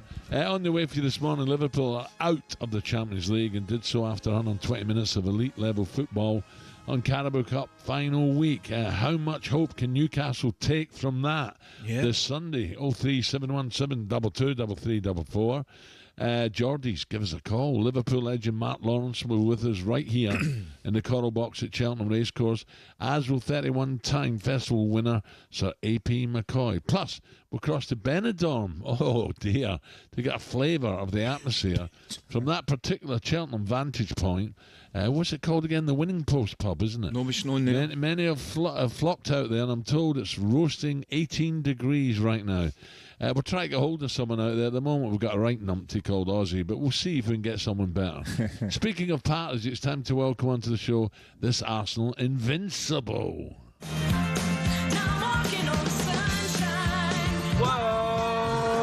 Parlour. What a sight of goal! What a goal from Ray Parlour! I said, lads, I can't really have a drink today. I've got a big game Wednesday. 10 pints later, I'm still in there.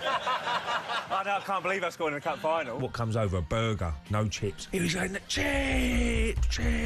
All of a sudden, I took the burger away and bought a load of chips and no burger. I was out with Alan after doing a debrief when my phone went missing. He don't need sunglasses now, it's dark. Yeah. He went, I'll show you. Ray, pop it down, Paula. Whoa.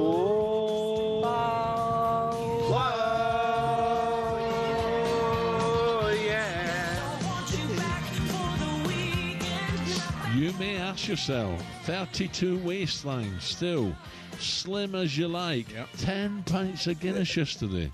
Unbelievable. Where does he put it? How does he do it? How you doing, Ali, how you doing, mate? There's so many bad rumours going about me, Ali. He's spreading lots and lots of... I was on his couch one night, then I'm out in Cheltenham last night. There's no need for it. Listen, the first question I've got is quite a simple one, mate. How did you enjoy your birthday? Because I haven't spoken to you. Oh, we had a great time, mate. Lovely. Yeah, nothing was planned, but we just go with the flow. Great, a couple over the road, down my local pub, and we ended up. I think I ended up in bed about 9. Lovely. So done well. Kept going, but nothing, I don't like planning things. You just go with the flow, don't you? That's it. Wherever it takes you. You're looking a bit light this morning, as in Reddy's. No winners yesterday? Not really, Al. I mean, we wasn't really going for it, was we? You was even quite sensible yesterday. Lossie Matthews the one, though. Yeah. I had a little go on that. And you was going to have a good go on that. I was going to steam and I thought, nope, behave. What did that return now? Was it 46? 64, yeah. 64? It did in places, Ali. You could have got 4 to 5 at one stage, and that's what you was really 8 to 11 was probably the main price. But that was impressive. I get even money the opener.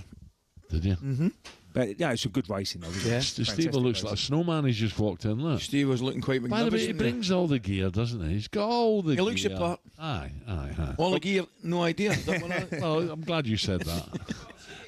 No, don't. So Ray, no, we had a good day. Yeah. Steve was just gave the line of the morning. He said, "Look out there." He said, Christmas "It's card. like Christmas." I just said it was like Christmas card, Steve, and he's put me away. My pals put me away. Looks beautiful out there. Ray, did you get a chance to watch the football last night? Yes, I did. Watch Liverpool. What was your I didn't see him. How was it? It was a game where, Liverpool wasn't. I thought PSG were very good again. Like they played in the first leg. They're not scared to pick the ball up anywhere in the park. They look fearless. Some of the players looked like they was enjoying playing at Anfield. Look, the atmosphere was absolutely brilliant, superb, like it always is at Anfield. And I've just thought when it went into extra time, they just run out of steam a little bit, Liverpool and PSG, and then obviously it goes to penalties and. It's a lottery, isn't it? Penalties, and there wasn't great penalties though. And Paris looked a little bit more confident walking up to that. It's penalty. Funny that. You've took penalties. I've took penalties. Strangely, I was listening to it. I did say to Al, I did the Bayern Munich game last night, but I was coming up the road and I was listening to the extra time and the penalties. And this is crazy what I'm going to say, but I'm listening to Nunez going up.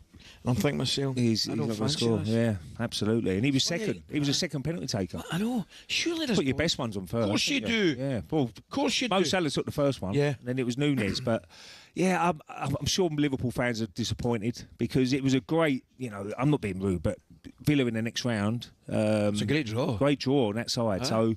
What an incentive for Villa tonight as well. Absolutely, and that'd be a cracking game if they can get through, which we expect. I do expect Villa to get through tonight. By the way, we'll not mention Arsenal being possible finalists or champions. Well, I'll be watching that. That's what game I'll be watching tonight. Real Madrid. Atletico. Oh, that's a game, man. 2-1 at the moment now, going to Atletico, so it could go either way, that one. And that's going to be the opponents for the next round for Arsenal. So I'm sure the Arsenal fans are really excited about going to Madrid. Wherever it's going to be, I don't know who I'd rather pick. I think Real Madrid would be a bit more open. Do you know something, Ray? It's a funny one, because I said, it's funny enough, we'll talk about it this morning, I actually said Atletico Madrid, I think, would be the one team that Real Madrid wouldn't fancy getting in the draw. Organised, they get you on a break. Yeah. But Real Madrid would be a little bit more open, isn't it? They go at you, and that might be that might go into Arsenal's favour. They back themselves, yeah, absolutely. So that's going to be the game I'm going to be watching. What's your Arsenal's first leg? Yeah. Well, listen, Mikel Arteta was asked yesterday how he keeps the lads focused with such a lead. But very easy, just understanding what happened in the first game and the direction that he could have taken in the first 10 minutes. After all the control that we have, if we give the goal away or if the referee would have given the second yellow card to Miles. Very simple. So this is football, you have to earn it, and we're going to have to do a great job tomorrow again to win the game. Bayern Munich hold the record for the biggest aggregate win in Champions League history. They thumped Sporting 12-1 over two legs in the year 2008-2009 season. Ray, is that record going to be broken tonight? You fancy Arsenal to hit? Probably not. Probably not. I think he will rotate his squad. I think certain players might miss out. There's people coming back. Yeah. Martinelli might come back in because he's just come back from injury. Sterling might start, people like that. So I think he will change it a little bit, but he will still put a strong team out and make sure he gets that first goal. But look, I don't know how many people are going to turn up tonight because it's a situation where everybody's expecting now that they're through and who we're going to play. That I think most Arsenal fans will be watching Real Madrid as well. It's a funny one, Ray. Tell me a bit Sterling. I've watched him a couple of times, and when he's come on at one of the games he started, he just looks like as if he's short of confidence a wee bit, which is a kind of bizarre thing to say, isn't it? Absolutely. I mean, I don't like to say it, but he looks a little bit lost at the moment, and he don't know really what he's trying to achieve on that pitch. Whether he's going to go past the player, and you know, look, when they signed him, obviously Chelsea paying a bulk of his wages at the moment, Arsenal, and Mikel Arteta probably thought, well, I've worked with him at Man City, I might be able to get the best out of him again, but it hasn't really worked, if I'm being honest. Don't forget, we'll bring you updates from the Emirates throughout. Live commentary of Villa against Club Brugge. Adrian Dunham hosts the night of Champions League and EFL action from 7 o'clock on kickoff. Rangers also in action, but you'll have to get Rangers TV for that one. We'll be speaking to Adrian at 8:30 this morning, so stay tuned. And if you're on your way to Cheltenham today, we want to hear from you. It's snowing like mad out there. Send us a voice note to talkSPORT WhatsApp 03717 22. What a weather report that is. It's snowing like mad. Yeah, that means it's heavy snow. You must say that. Wasn't exactly Michael Fish, was it? Well, snowing like mad out there. Of course it is. No, it's not. That's not. Raining cats and dogs, that's a strange one. Yeah, but that's not. You're not telling me that's snowing. Take a picture and post it then. Right, I will do. Right, go on. Watch that wee Robin on the balcony as well. Send us a voice note, talkSPORT 03717 22 3344. Al's forecast next.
Can they prove that City's breaches caused that loss? How much did the Erik ten Hag venture cost Manchester United?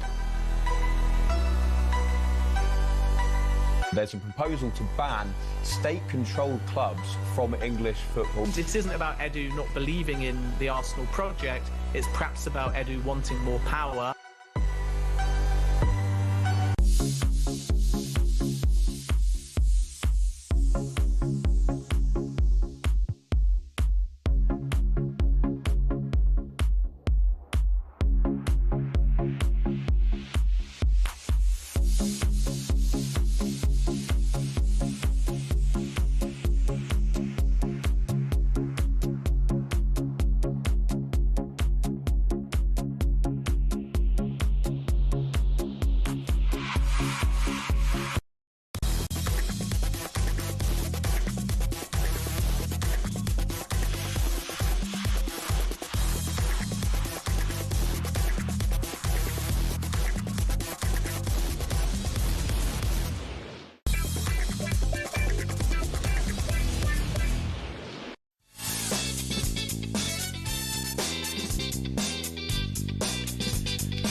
Okay, 8:19, this is talkSPORT Breakfast. Brazil, Parlour and McCoist with you this morning. It is now time for this. It's time for the Al forecast. Well, down at Cheltenham, we're expecting it to be pouring pints and raining Guinness. The time lock on the fridge, 8 o'clock it opens. This is Cheltenham. Despite all that black and white rain, we should see some sunny spells too, and we're hoping it doesn't dry our luck out. Morning all. Not been a great week on the tipping front, for which I apologise. Foggy heads are expected, but don't worry, we won't let that cloud our judgment on the horses. I've got a right few quid to get in there, hidden she don't know about. Come on! This is the Al forecast from Cheltenham. Yep, you heard it right. This is Al's forecast, or as he called it this morning, the A1 forecast, where across the Cheltenham week we'll be keeping track of Didry. You've no idea. He called it. He called it the A1 forecast. We'll be keeping track of Big Al's best. I'm working. Ray doesn't get that. I'm working from Guinness's sunk to how many kilometres he's walked across the coming days. Yesterday, Al made some predictions on various topics ahead of final results on Friday. So let's get a quick update, Al. With the man himself as we enter into day 2 of the festival. Come on, bring it on. Right. You said your overall mood yesterday was 7 out of 10, which was on a scale of 1 to 5, by the way. How are you feeling right now on a Jimmy Neal on a scale of 1 to 10? Right now. Right now, I'm 7 again. Yeah, 7. 7. Yeah, I enjoyed yesterday though, but I'm just beginning to wake up now. 7 out of 10. That's not bad. That's more than acceptable. What were you when you walked in here this morning? 4. Yeah. I suddenly thought, why am I so tired? But I forgot we'd done Monday and Tuesday. Yep, so that was 4, 7 now. What will you be to start the first race? Probably 9. Yeah, I love it. Yeah. I love it. Probably 11's up. Right, how many nice winners shabbily 9. How many winners did you have yesterday? 1. Which was? That Django, whatever it was. Django Bay. Yeah. Bay. Yeah. Okay, we accept that. Well done. Which was returned at 5 to 1. 5 to 1, you're right. Did you walk? Here's a question for you. I think I know the answer to this one. Did you walk a fair bit yesterday? Yes, I did. It felt like about 6 mile. So that would be about 9 kilometres. Not 9,000 kilometres, 9 kilometres. Let me tell you what happened yesterday, right? And it can only happen to me. So we walked down there, and it was freezing cold yesterday, by the way, when we left here, right? Why? So we get over at the corporate. I thought, what's happening right there? They've only stuck a lift in. I went, hello. And then this woman turned and said, Alan, that's the Alan Brazil lift. We'll put it in this year for you. And I thought, what? She went, yeah, we put that in for you. So, boom, up the steps. No problem at all. Then bang up to corporate. 2 minutes. With the greatest respect, it's not exactly the Empire State Building, is it? And you've got a lift getting up 1 floor. What age are you? Tell me. What age are you? I'm 62. Oh, you had to think about that. I did, actually. Well, I've got a few years on you, pal. Okay, so just you wait. Next question. Especially with that wallet of yours. This was the previous question. How many Guinnesses did you get through yesterday? None. I know that. Oh, no, I didn't. No, he had about 4 bottles of wine instead. Oh, Ray, stop telling porkies. By the way, that is remarkable. And he didn't like their wine either, Ellie. What? He didn't like their wine. No, it was a Sauvignon. That had to be No good for Alan, did it? What, he didn't like the quality or the quantity? No, I quality. I can't have Sauvignon, so it was Chablis, s'il vous plaît. You can't have Sauvignon? No, don't like it. Don't tell me like Chardonnay. I can't. I do. Yeah, I do a wee bit. Yeah. Well, you know, it's the same grape. It's the same grape. The Chardonnay and the Chablis is the same grape. Sauvignon and Sancerre are the same grape. Sancerre I can put up with, but Sauvignon's too gooseberry. No, I like a Sauvignon, but I prefer a Sancerre.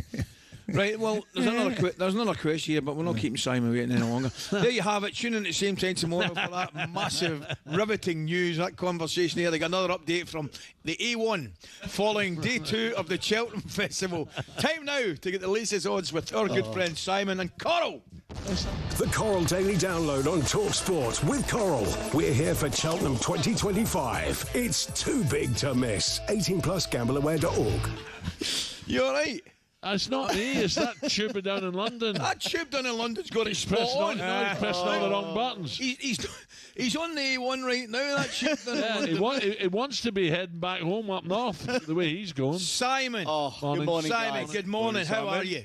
Well, I'm fine. What a day of drama. Look, I was just saying, the one thing is the one thing you can guarantee with Cheltenham is you will always get what you don't expect. We didn't expect the drama. Well, like the snow out here.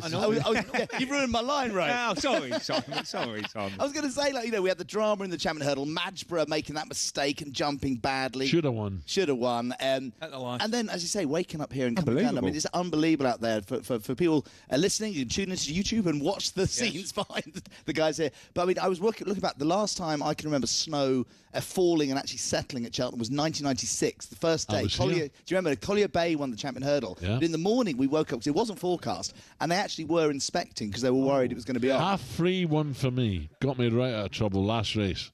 It was meant to be the 5:30 race, and it was delayed. This is amazing. How do you remember that? Well, because he got him out of jail. I had a couple of bags of sand on, that's why.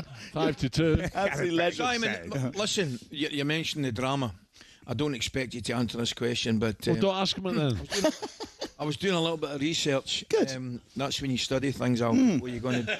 So, have we ever had an opening day or any... Well, I bet we've had one day. Have we ever had an opening day at Cheltenham where we had an Irish winner, an English winner, a Welsh winner and a Scottish winner? Wow. Brilliant. Have a think about that. Come on. Where did that come from?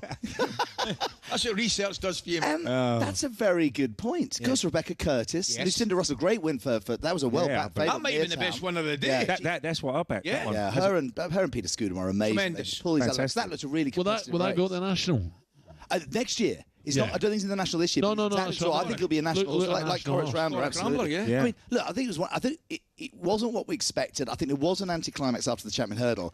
But you did come away going, I just need to process that and go back through what happened. I mean, Django Bay's victory was crazy. 4 horses. Finished like dancing. By the way, how did he win from there? That's what I'm saying. And I mean, Kopek de Bull was brilliant. Lossiemouth was brilliant. We saw 2 great performances. Richie. He told everyone. Well, not everyone, but I said yesterday he really strongly she won't get beat. Yeah, I mean, Joe Tizard, we sponsored the yard. He had 2 seconds. He had the second with the changing man around a big race, 2 seconds to Mertown, and then Rock My Way at the end. And even though they got beat, he went away, really chuffed and pumped. His horses had run well. Did I ask what happened to the Coral horse? And then, Cave article. And then Christian on the way home, the horse box broke down as well. I did not know that. Yeah, he disappointed. I just made that up. Oh my God! He disappointed. But let's have a quick chat about today. I mean, John Bon is. I mean, we've got to go again. We put yesterday behind us. It's only day 2. What's up, Carl? We're only warming up. Absolutely, Al. As you say, because you're in good shape, by the way. This is good news, isn't it? For the 6-4 backers, it might be pointed out. We wouldn't be offering 6-4 now. I think my daughter had a little score on yesterday.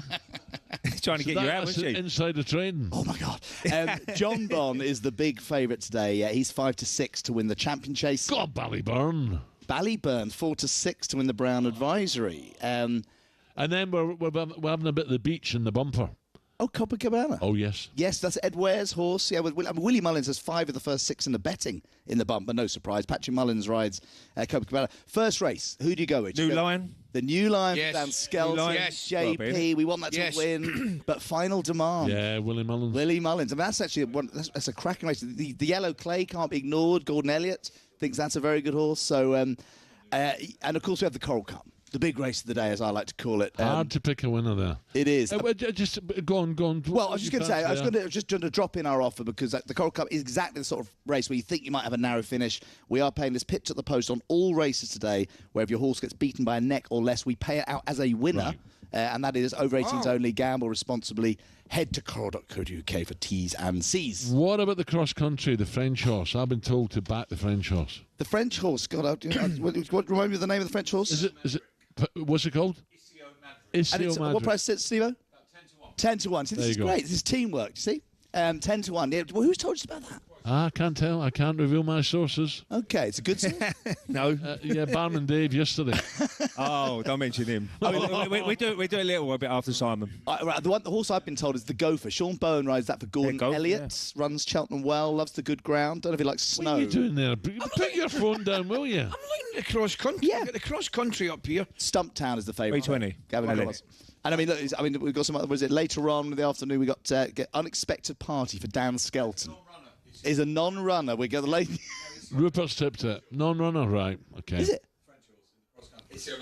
Oh, Isio Magic's a non-runner in the cross country. That has to. Oh no! Surely that must have been Rupert's tip then. Well, I didn't like the snow. Yeah. He's from the Three Valleys as well. Doesn't like the snow. Yeah, so unexpected party in the Grand Annual, the 440. Won the race last year, Dan Skelton. Its favourite there, 11 to 2. I think that could go well. Good price, huh? Unexpected party. I've got a good feeling. I've got a good feeling about today. I have. Unexpected party. That's the one, isn't it? Yeah. Well, you're looking in good shape. I mean, we're all set fair. The racing, I mean, I think this should be fine. I mean, it's only settling on the top of the surface. It's going to be chilly. There's no chance it's going to be. Now I'm going to throw one at you, Simon. Yes. Right away. And look, it's now coming downhill. No need for that. Steve would be able to answer this question immediately. In fact, he might have to. How much of PSG come in for the Champions League? Oh no, they are 100 to 30 favourites alongside Barcelona. Ooh. 14 to 1 you were giving us yesterday. Is that right? Was it 14 to 1? 14. Wow. That has been mentioned. Well, yeah, Dino said it, didn't he? By Dino. Their joint favourites: 9 to 2 Real Madrid, 5 to 1 Bayern, 6 to 1 Arsenal, and 8 to 1 Inter. They're the closest in the betting. Well, one or two people were saying Inter are the dark horses. Yeah, well, they're now 8 to 1. I mean, they're short. I mean, 28 to 1 Aston Villa. Give them any chance. That's amazing. You said they could win, but they won't. That's exactly. I think they'll get beaten by PSG in the next round. Okay. Right, here we go. Coming up to 8:30. Do you ever look at the clock? 8:30 on talkSPORT. That was a look at the latest sporting odds with Coral. The Coral Daily Download on talkSPORT with Coral. We're here for Cheltenham 2025. It's too big to miss. 18 plus gambleaware.org.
Anfield glee for PSG as the best team in the Champions League are out. A painful penalty shootout saw 2 Liverpool spot kicks saved. Adrian Durham was just stunned. Why on earth, after the performance he just put in, coming on as sub, would you have Darwin Núñez as your second penalty taker?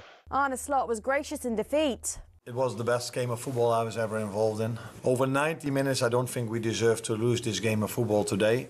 Over 180 minutes, maybe. But the Eagles have already started circling. Kind of had this coming. They were terrible over in Paris and they got away with it. They can't keep putting in performances, Liverpool. I said they've not been great all season. People think I'm being bitter. Tonight proves it. 2 British teams left in the competition now, and frankly, if Arsenal fail to make the quarters with a 7-1 first leg lead over PSV, Mikel Arteta better pull out a pen and paper and write his resignation letter on the touchline at the Emirates tonight. Villa's teeny little 3-1 lead doesn't seem that impressive next to that, but it's an advantage nonetheless. They're at Villa Park against Club Brugge tonight on talkSPORT from 7 p.m. And Unai Emery admitted now he's got a taste for it. He wants them to be in Europe all the time. Maybe even the first idea I had when I arrived here was to be in Europe. Everything we are doing, of course, hopefully we can keep for a long time. For all the latest on that injury to Trent Alexander-Arnold, head to talksport.com. And remember, there's another huge day of Cheltenham action ahead. talkSPORT really is the only place to be.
Morning, 8:36.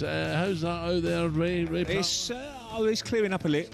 Clearing up, right. You've got the horses out, they're working out at the moment, and it's looking fantastic, and it's going to be another great day. The Roar was excellent yesterday. You're gone, Ali. That was the biggest. Oh, it was unbelievable. Special, isn't it? Really, really special. So I'm sure they're going to come up in force today, the punters again, and have a great day.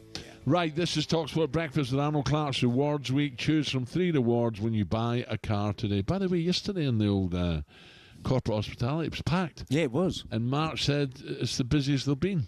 I think he's done all 4 days, Al. I think he can't believe it himself. I mean, usually there's a few empty seats here and there, but he said, no, we're busy, because we was trying to get your daughter a ticket at one stage, weren't we? Yeah. And he said there's no room, but we got her in the end, Al. But it was really, really good atmosphere in there, isn't there?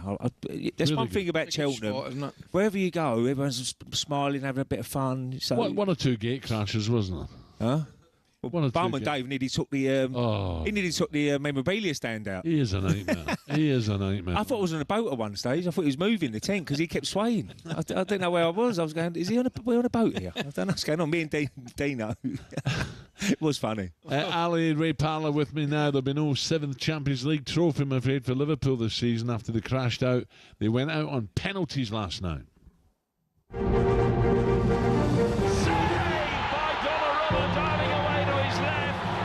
Goalkeeper who we know only too well can deal with the penalty shootout. Donnarumma, I mean, he's just a monster in goal.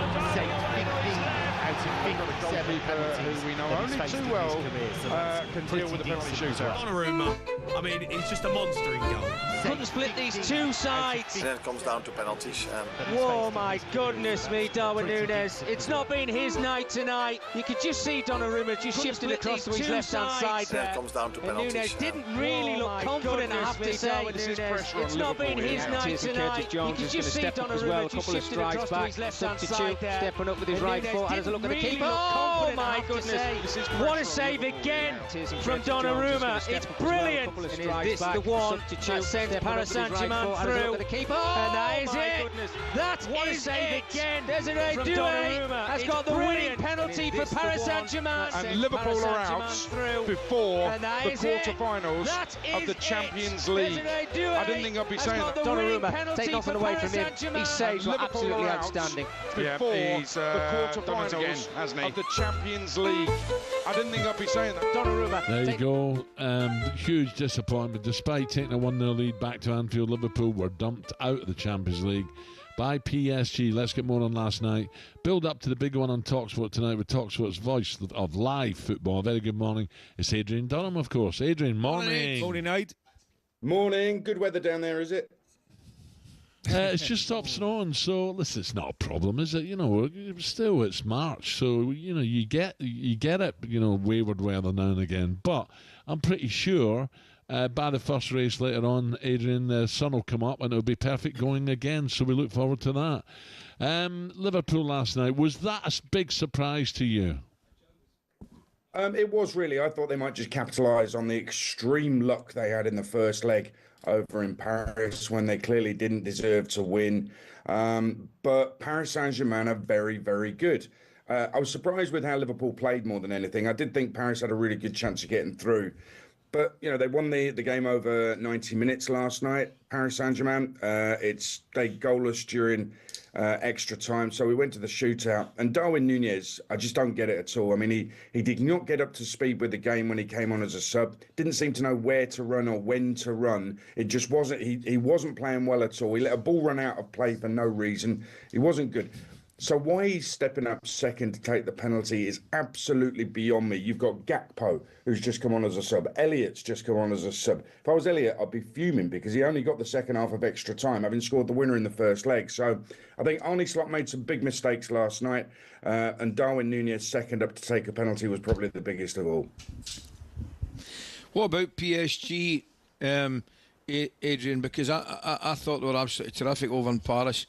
Would you describe them perhaps as being the best team that they've had maybe in 6-7 years? And you know what I mean by that. Obviously, no out-and-out superstars, no Mbappe's, Neymar's, Messi's, but they just look a proper team.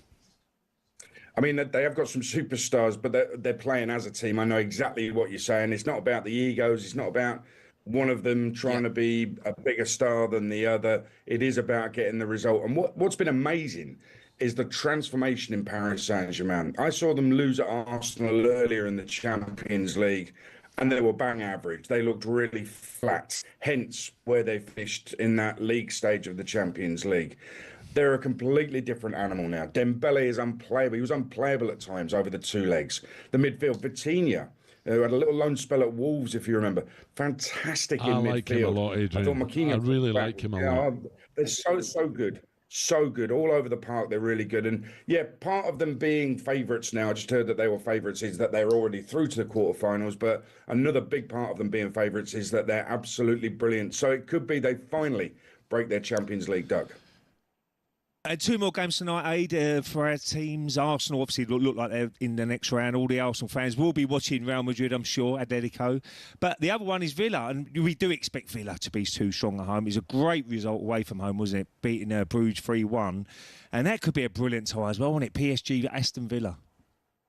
Yeah, we got the talkSPORT 2. There's Leeds Millwall in the Championship. Leeds want to go back top. But, yeah, I'm at Villa tonight on talkSPORT in the Champions League. And 3-1, you're thinking Villa should get through, obviously, having 3-1 lead from the first leg. But you know what? If Bruges, who've been capable of getting results in this Champions League this season, if they do get the first goal, suddenly becomes a bit nervy at Villa Park. So I think it's a really intriguing one.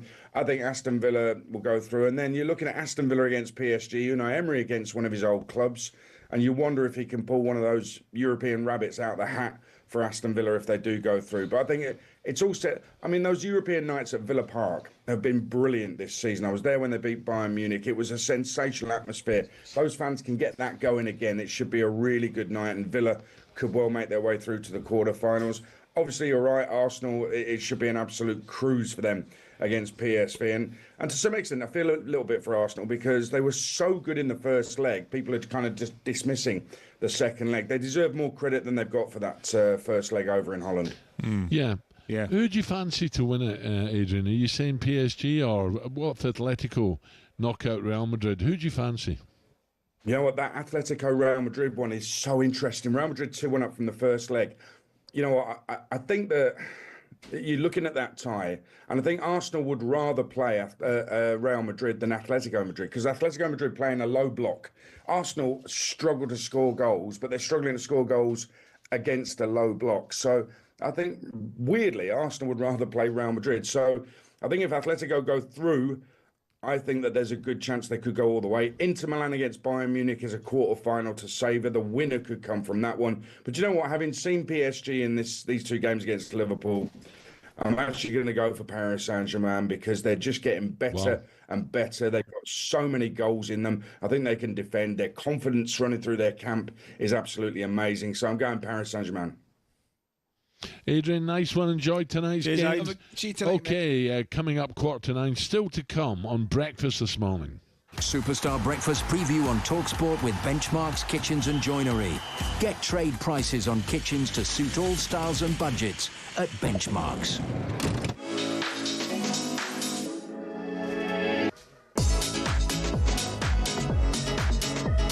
European Cup winner Mark Lawrence will be joining us live in the studio at 9 a.m. We'll ask him whether we can read anything into Mo Salah's tears after the shootout. Could we have seen his, Trent and Van Dijk's last Champions League appearance for the club? Oof.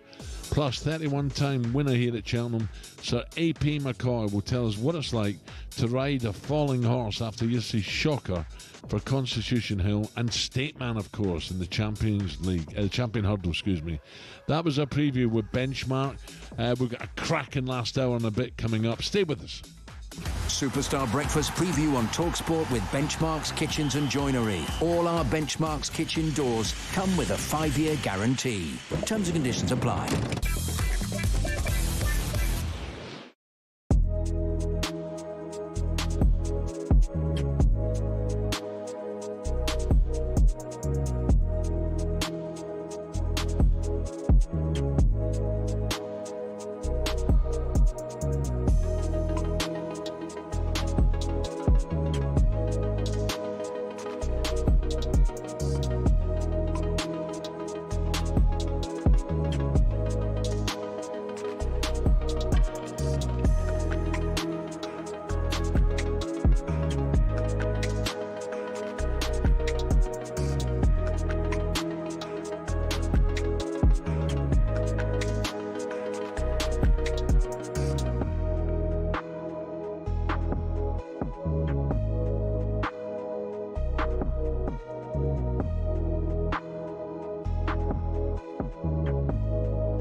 not just her, but the whole squad are underperforming. I've been there, I've been that statistic. I think it's something like 1 million girls in the UK drop out of sport every year.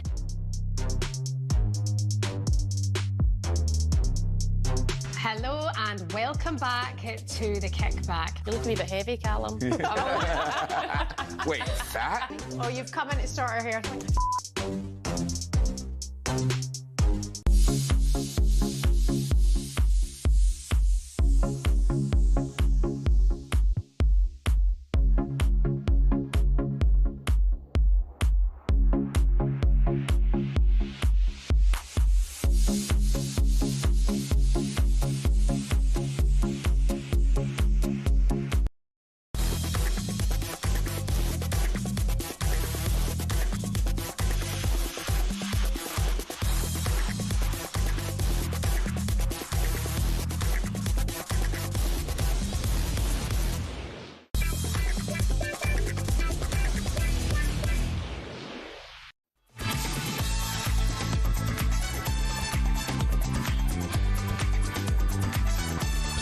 Now, 10 minutes before 9 o'clock, talkSPORT breakfast. Alan McCoist, Parlour alongside me now.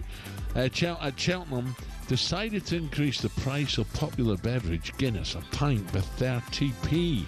Charging punters now, it'll cost you £7.80 for a pint. I know, my. One fan shared the receipt for a round of 4, coming to the cost of £31.20. So some Cheltenham punters who've been coming here every year have flown to Benidorm instead of going to the races due to how much cheaper it is for pints, with pubs and bars charging as little €2, I think it is, a pint. Many have flocked to the sunny sun rather than snowy Cheltenham. John is now someone who's made the trip to Spain. We're now heading to a campsite on the outskirts of Benidorm. A very good morning to a big racing fan, Peter Ozzy Osborne. Ozzy, you numpty, good morning. Morning, Ozzy. Aye, Al, and Ray. Lovely down here. Welcome to Benidorm.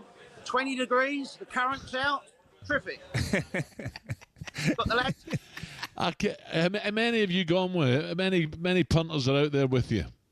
There's 12 of us, but there's about 3 or 4 on the missing list this morning because Charlie McCann put us up that golden ace at 33 to 1, and we all smashed on. And it's Ozzy, who takes the bets out there? £1,000 out to stay in Cheltenham. It was only 250 quid each to come over here, so that's why we came here. Well, was it as simple as that, Ozzy? Was that the decision? I mean, we've just heard that the Guinness is going up another 30p, it's whatever, it's nearly £8 a pint. Was it just purely... because I think you've been here the first day you've missed it in the best part of 40 years, isn't it? 42 years, yeah. I mean, it was 250 quid each, as I say, and the lads wouldn't have gone. We'd probably been a 4-ball, paying £1,000 each at Cheltenham. €2 a pint here for a Guinness. €2 a San Miguel. There's loads of battle cruisers everywhere. Al, you would love it. I'd love it. Ozzy, the coach is not out there, will you, is he? No, that was when we last went racing about 20 years ago, Al.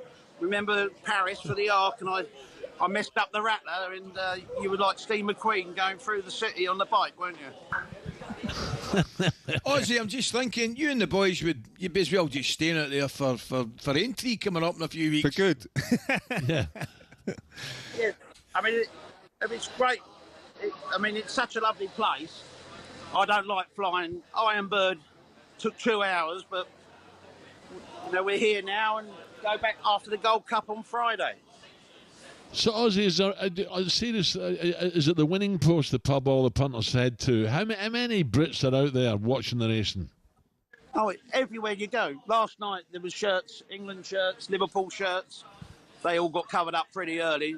But, it's just packed full of English all over here for the races. I mean, all these lads over here, I don't know them, but it's... Charlie's put up Be Aware. I've just told all the lads, Be Aware this afternoon. Charlie McCann, get on there at 5 to 1. I don't do my own tips anymore, Al. I sent more people skint than Nick Leeson. No, absolutely. And Ozzy, the weather looks all right, mate, behind you. What's the sort of temperature out there at the moment? Can't quite hear you. Hello. Al. Ali, are we going to beat the Hoops? at Hampden Park in a couple of weeks. It's done. Ozzy, it's a done deal. Ozzy. Having said that, Ozzy, I would just keep my money in my pocket if I was you. Just keep it. Ozzy, just stay out there, will you? You know his team, St Johnson. I know. Ozzy, we're losing the line now, mate. Sorry. Have a great time out there. Stay out there for another month if you want. Give us his old piece. Right. Yeah, he's a St Johnson fan. He goes up to Perth. I couldn't believe it, Ali. But Moose ain't out there. That'd been perfect, wouldn't it? Live reports from the Moose with Kiss Me Quick out on. Ideal, wouldn't it? It'd have been brilliant. And I tell you what, though, and also, it's a good idea. Quite right to do what they're doing. But, why? It's actually saving them money to get a bit of sun in their backs. Give us a break. I've never been. I went when I was a kid. Yeah. Benidorm. You're more. He's got that market now. He's got that market. You're more Magaluf. The working class Glasgow man there sniffing his nose up at Benidorm now. Is that what it's come to? I'm being honest, yes. It is coming to that, yeah. Very much a Marbella man now, aren't we? Well, yeah. Now, Shaban has been out with the punters arriving for day 2 of the festival. A snowy festival out there. Let's find out what nonsense she's been asking them.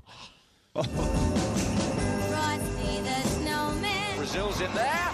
Oh, that's a fine goal, Alan Brazil. Who do you think is going to last longer at Cheltenham this year? The snowman that's built today or Alan Brazil? The snowman, I think, to be honest, Yeah. I'd say Alan. Who would melt first? Alan Brazil or a snowman? Snowman. Snowman as well. Snowman, you know. How much snow would have to fall to build an Alan Brazil snowman? 2 foot. Who would last longer? The snowman we built today at Cheltenham or Alan Brazil? Alan Brazil today. Is that enough, 2 foot? Hey? Sorry, I missed that. I just went out. Popped out the loo. Sorry. Was Shaban having a go at me again? No, at all. No, actually, she was fighting your corner. Oh, was she? Yeah. You couldn't lie in bed straight, by the way. Right. Now, listen, the boys will have a great time out there, won't they? Oh, yeah, it's great fun. Yeah. I mean, I think they're quite right. I really do. There'll be a lot of expats out there, won't there, who probably live out there, and they'll probably all. Imagine the state they'll be in, though. Oh, €2 a time. I know you're not doing a great deal for the Benidorm Tourist Board this morning now, but I think the lads are quite right. Oh, hold on a minute. Where have you just come back from? Benidorm or was it Abu Dhabi? So don't you give me that. It was nice. Via Benidorm. In between Dubai and Abu Dhabi, correct? Hey? Up the stairs, turn left. Oh, yes, don't worry about that. Okay, move on then. Move on. Right, we're going to talk football again last night. Big disappointment for Liverpool. They can put that behind them at the weekend. Mark Lawrenson, European Cup winner, coming up next.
Anfield glee for PSG as the best team in the Champions League are out.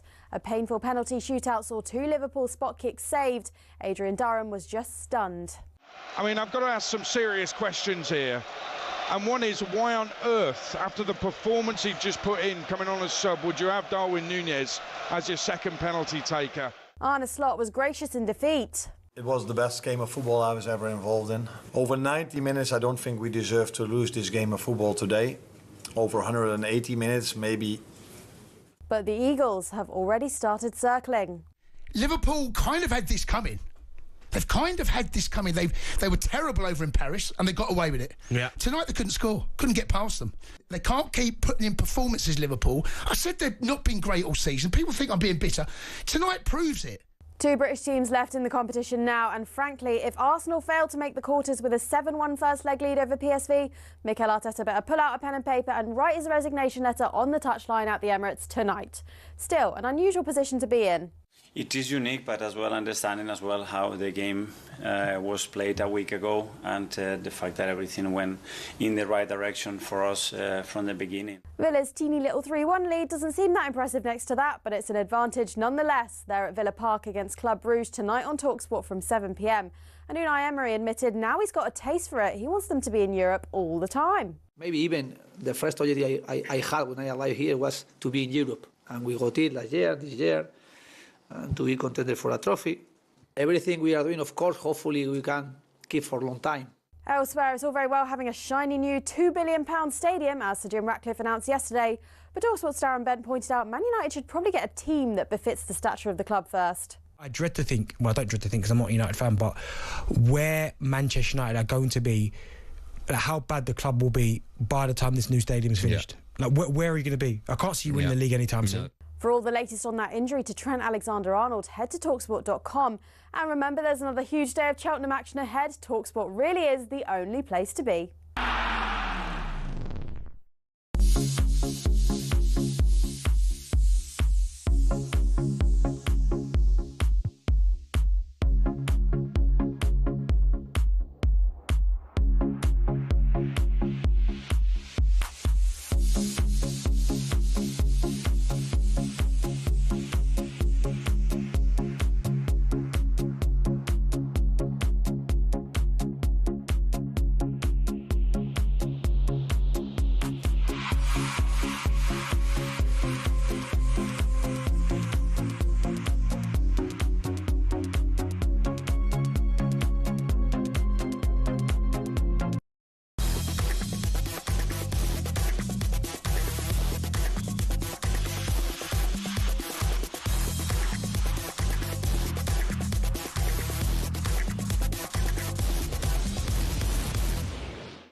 Can you lose that picture on your screen then? I know it's snowing outside, but that's beautiful. It's a picture of me and my boys, which is a nice picture. I think Ray was looking at Spine. I think I maybe get a nice compliment off him. But no, he points at the glass of champagne. 4 minutes after 9, talkSPORT Breakfast, the final hour with Arnold Clark Rewards Week. Save up to £1,000 on selected cars this week. Ali and Ray Party Parlour with me live from beautiful Cheltenham Racecourse. Still to come before 10, 31-time champion festival. Sir A.P. McCoist back was to preview a big day, day 2 of racing, all live on talkSPORT. He'll also tell us what's it like to hit the ground, ride a falling horse after hot favourite Constitution Hill, and last year's winner State Man, who had it in his pocket, both hit the deck. Plus a man now just 2 Premier League goals ahead of Ollie Watkins' all-time Aston Villa charts, Gabby Bonlahor, if you can find it, will tell us whether there's any jeopardy at all in tonight's second leg. It should be formality with Bruges or not. Remember Villa 3-1 up. Steady on, the way there. Steady. They played well against City. It's all over. One club who won't be winning the Champions League, however, are Liverpool. That was a very disappointing night last night at Anfield. A Liverpool and PSG prepared to kick off. It was the best game of football I was ever involved in. Two teams of incredible level. Liverpool 0, Paris Saint-Germain 1. Dembele is there just to pop the ball into the back of the net. Quick word, Mickey, on Ousmane Dembele. He scored 21 goals in the calendar year. Unbelievable what we showed in the first 25. And I looked at the scoreboard and we were 1-0 down. And Liverpool have equalised on the night, but it's offside. They're knocking on the door, Liverpool, here they are. Well, what an extraordinary tie it's been. And I think PSG, I think what people are learning about them now is they're a totally different team. They're very, very good. They're the real deal. If they play like this and they have everyone fit, they have a very good chance, yes. If you look at PSG's record this season, they've had one penalty shootout. All 7 of their penalties have gone in this season. And they've got a goalkeeper who we know only too well can deal with a penalty shootout. Saved 15 out of 57 penalties that he's faced in his career. Darwin Núñez again. Oh, and it's saved! What a save again from Donnarumma. It's brilliant, and he's absolutely devastated Curtis Jones. They scored 4 and we lost. That is it. Desiree Doué has got the winning penalty for Paris Saint-Germain. Liverpool are out. Yeah, disappointing, wasn't it? 6 minutes after 9, Jonas Nefer's reaction, European Cup winner and 5 times league champions with Liverpool. Mark Lawrenson joins us. Laurel, very good morning. Laurel, great to see you, mate. How are you? Laurel. Still alive, which is always a bonus. This side of the grass, we're happy, aren't we? Absolutely, yeah. What do you think last night? Was it a major surprise for you? No. Having watched the first game as well. They were brilliant in the first game, PSG. I mean, they could have walked away from that 3-0 up. Yeah. And obviously, if it wasn't for Alisson. But last night, it was their keeper who was just as good as Alisson, you would argue. So they looked a proper team, by the way. Well, that's the difference in them. We were talking about it this morning. For years and years, we've seen them with the great players, the Messi's, Neymar's, and Mbappe's. They've got a kind of different front three. Really, I think a really excellent midfield. They just look more like a team, don't they? Well, didn't the old front three, never used to track back, did they? Yeah. A bit like yourself and him at the bottom. Yeah. Right? But so without the ability, actually. Yeah. Which what, you or him? So I think that was the difference. So imagine the other 7 outfield players had to work so hard, but now they share their load. I love just the way they get the ball anywhere and just played. And even the edge of their box, it just wasn't an issue, wasn't it? And he's suddenly become. Well, he's always had the ability, Dembele. Yeah. But now I'm not saying he's the main man, but I think the big stars have gone. He's revelling in it. Yeah. And he just looks a completely different player, doesn't he? It's funny, isn't it, with players like that? You can go to other clubs and you look at them and you think, no, he's not particularly made it. And he goes to one club all of a sudden and bang, he's a Mark, was you surprised player. with the penalty takers? Because Núñez was second, or anybody can miss a penalty, but Ray obviously wanted to take it. I mean, you don't sort of say, oh, go on then, dear. But I mean, it's one of those things, isn't it? Everybody's taken penalties and missed them, but their goalkeeper, I thought, was just sensational. Yeah, it was. Really Salah and tears. Can we read into that? That maybe that's the last one. Possibly. Van Dijk. He's got a decision to make as well, hasn't he? Well, they all have. I think so. It's funny because it's been put in the back burner because I think they've handled the whole situation brilliantly. There's not been a lot of talk about it because the team's been nothing's leaked out. No, been doing ever so well. But the last question's now because cup final. It looks as though they're going to win the league. There'll be a bit of pressure to find out exactly what they're doing.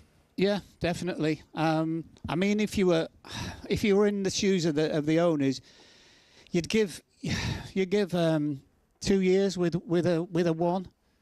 So and for Van Dijk, I think he's the most important one. What an opportunity for Salah to be, look, he's up there anyway with one of the best players to ever play. Look, if he stayed for another 3 years and kept his records going, with the goals he scored, he could beat all sorts of records, couldn't he? Well, he's fit. He's fit. Yeah. Isn't he? He's unbelievably fit. So the legacy is going to leave to go to Saudi Arabia. I think he's mad myself. I don't think he'll go to Saudi Arabia. What's the point? You talk about his fitness, right? Tell me if I'm wrong. I think he actually looked different at the start of the season. Oh, he's bulked up. Yeah, he's bulked up, and I think he's harder to shove off the ball now. I mean, this season he's been absolutely brilliant, but he doesn't play very well in the game, and all the punters are like, "Oh, he's going to go." Drives you mad. She's an interesting one though. You made the comment there, and there's nobody better to ask the question than yourself. Played with brilliant Liverpool defenders, Jockey, yourself, but you reckon Van Dijk's the most important one out of 3? Absolutely. Because, I mean, he's obviously captain. He's an outstanding player, as everybody knows, but I think he gets everybody together as well. If he goes, I think they're not in trouble, but it's going to be very, very difficult to replace him. Looking ahead to the weekend, Newcastle, they've got a few problems, Newcastle. We don't know they're starting to live in, but... Al, I was listening to the game last night, and then at the end of the game, somebody came on, I can't remember who it was, and said, "Oh, Liverpool, they'll be really tired at the weekend." And I'm going, hold on a minute, it's 5 days before you're playing a cup final, and no, people are nuts. And it's a cup final. Well, exactly. Yeah. You know, you're playing at Wembley Stadium. Exactly. Exactly. It's like, oh no, be tired. They've had extra time. What are we going to do? I know. Do me a favour. It's an interesting one in Newcastle. I couldn't believe it. They haven't won a domestic trophy since 1955. Newcastle, unbelievable. Can you remember the team or not? Oh, I couldn't even tell them.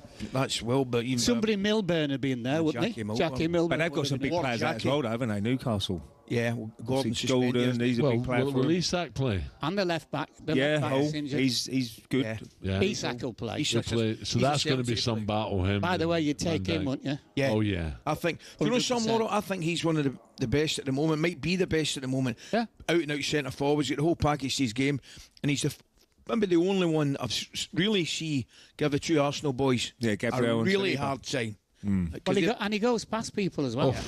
He's got everything, hasn't he? Really strong. Yeah. What about your old boys, Brighton? What a season they're having! Remarkable. Great, lovely. Yeah, I mean, the owner's done brilliant for that football club. Yeah. He's when I was there, it was the owner's dad who was actually in charge of it all, and they run the club so well. They actually look 18 months ahead, don't they? Yeah. Unlike, and everybody's trying to. Recruitment's the biggest thing. Unbelievable. They tell me he's a genius. Yeah. Remember the Withdean? That wasn't that long ago, was it? I remember actually doing the commentary for Brighton against. I want to say Northampton Town at the Withdean Stadium. Yeah. Incredible. Yeah, I had a running track round it. That's right. Two runners today he's got, funny enough, Tony, and by the way, he's very astute as well when it comes to the horses. By the way, they'll be trying if Tony's got two runners. Yeah. He's got Bunting in the Coral Cup, guys. He's got Energumine in the Champion Chase as well, so she would have a chance, I think. Laura, what about favourites for the tournament now? PSG? Yeah. Just watching them. How do you see the game tonight, the Madrid derby? I mean, you can get at Madrid. That's the thing now, isn't it? Even more than before, but it's still tight. That you wouldn't. It's a tough one. Do you give Arsenal any chance? Yeah. Well, you know what it's like with those things, because all of a sudden we look at PSG and we think, you know what, no one's going to beat them, but you can have a bad night, can't you? But I mean, Arsenal. The one thing about them, they don't score many goals. Difficult to play against if they're all on it as well. Well, very difficult. If you do get Real Madrid, at least they'd have a go at you. They can hit on the break. Yeah. It's what Adrian said earlier. Atletico will be really defensive minded, and they've struggled to break teams down like that. But West Ham at the Emirates, there's nothing in it in the Spanish League between Barca, Atletico, and Real Madrid. They're very tight. There'll be about 30 yellow cards in those two games. Simeone will probably pick one up as well. Why not? Early on. Well, even Arteta might suddenly join in as well. Probably. So are we having a little flutter today? Yeah, we're having a little flutter. I have no idea on what my better half knows far more about racing than I do. So it's going to be a nice island. Great atmosphere. My better half knows far more about everything than I do. Ali, they all know far more about a lot of us. Don't worry about that. Yeah. Oh, that's harsh.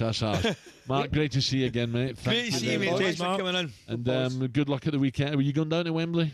No, I'll be on a plane to Barbados. Sorry about hello. I thought you should say Benidorm then. I thought you should say Benidorm, Mark. Can I just tell you?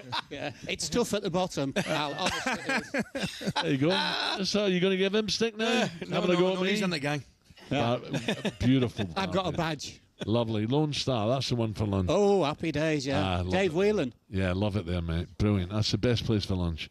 Mark Lawrence, thank you. Don't forget, we are down at Wembley, aren't we? We've got the programme coming from Wembley at the weekend. Looking forward to it. If you're in Cheltenham today... The one we've not got, incidentally, is Ibrox tomorrow for some reason. Where? If you're in Cheltenham today heading to the festival, don't forget to pay a visit to the talkSPORT Battle Bus. All right, I forgot about that. Which is storms its way to the festival. It's parked up in the main walkway up to the course in Pittville Park. You can win a host of prizes. I might keep eating it tonight. 9:15. Thanks for that, Lawrence.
You seem to have been running around upsetting people, Spencer, you treacherous little hound. Bong! Like that. That's where he was getting stuck. Hits him on the ropes, 30 seconds to go.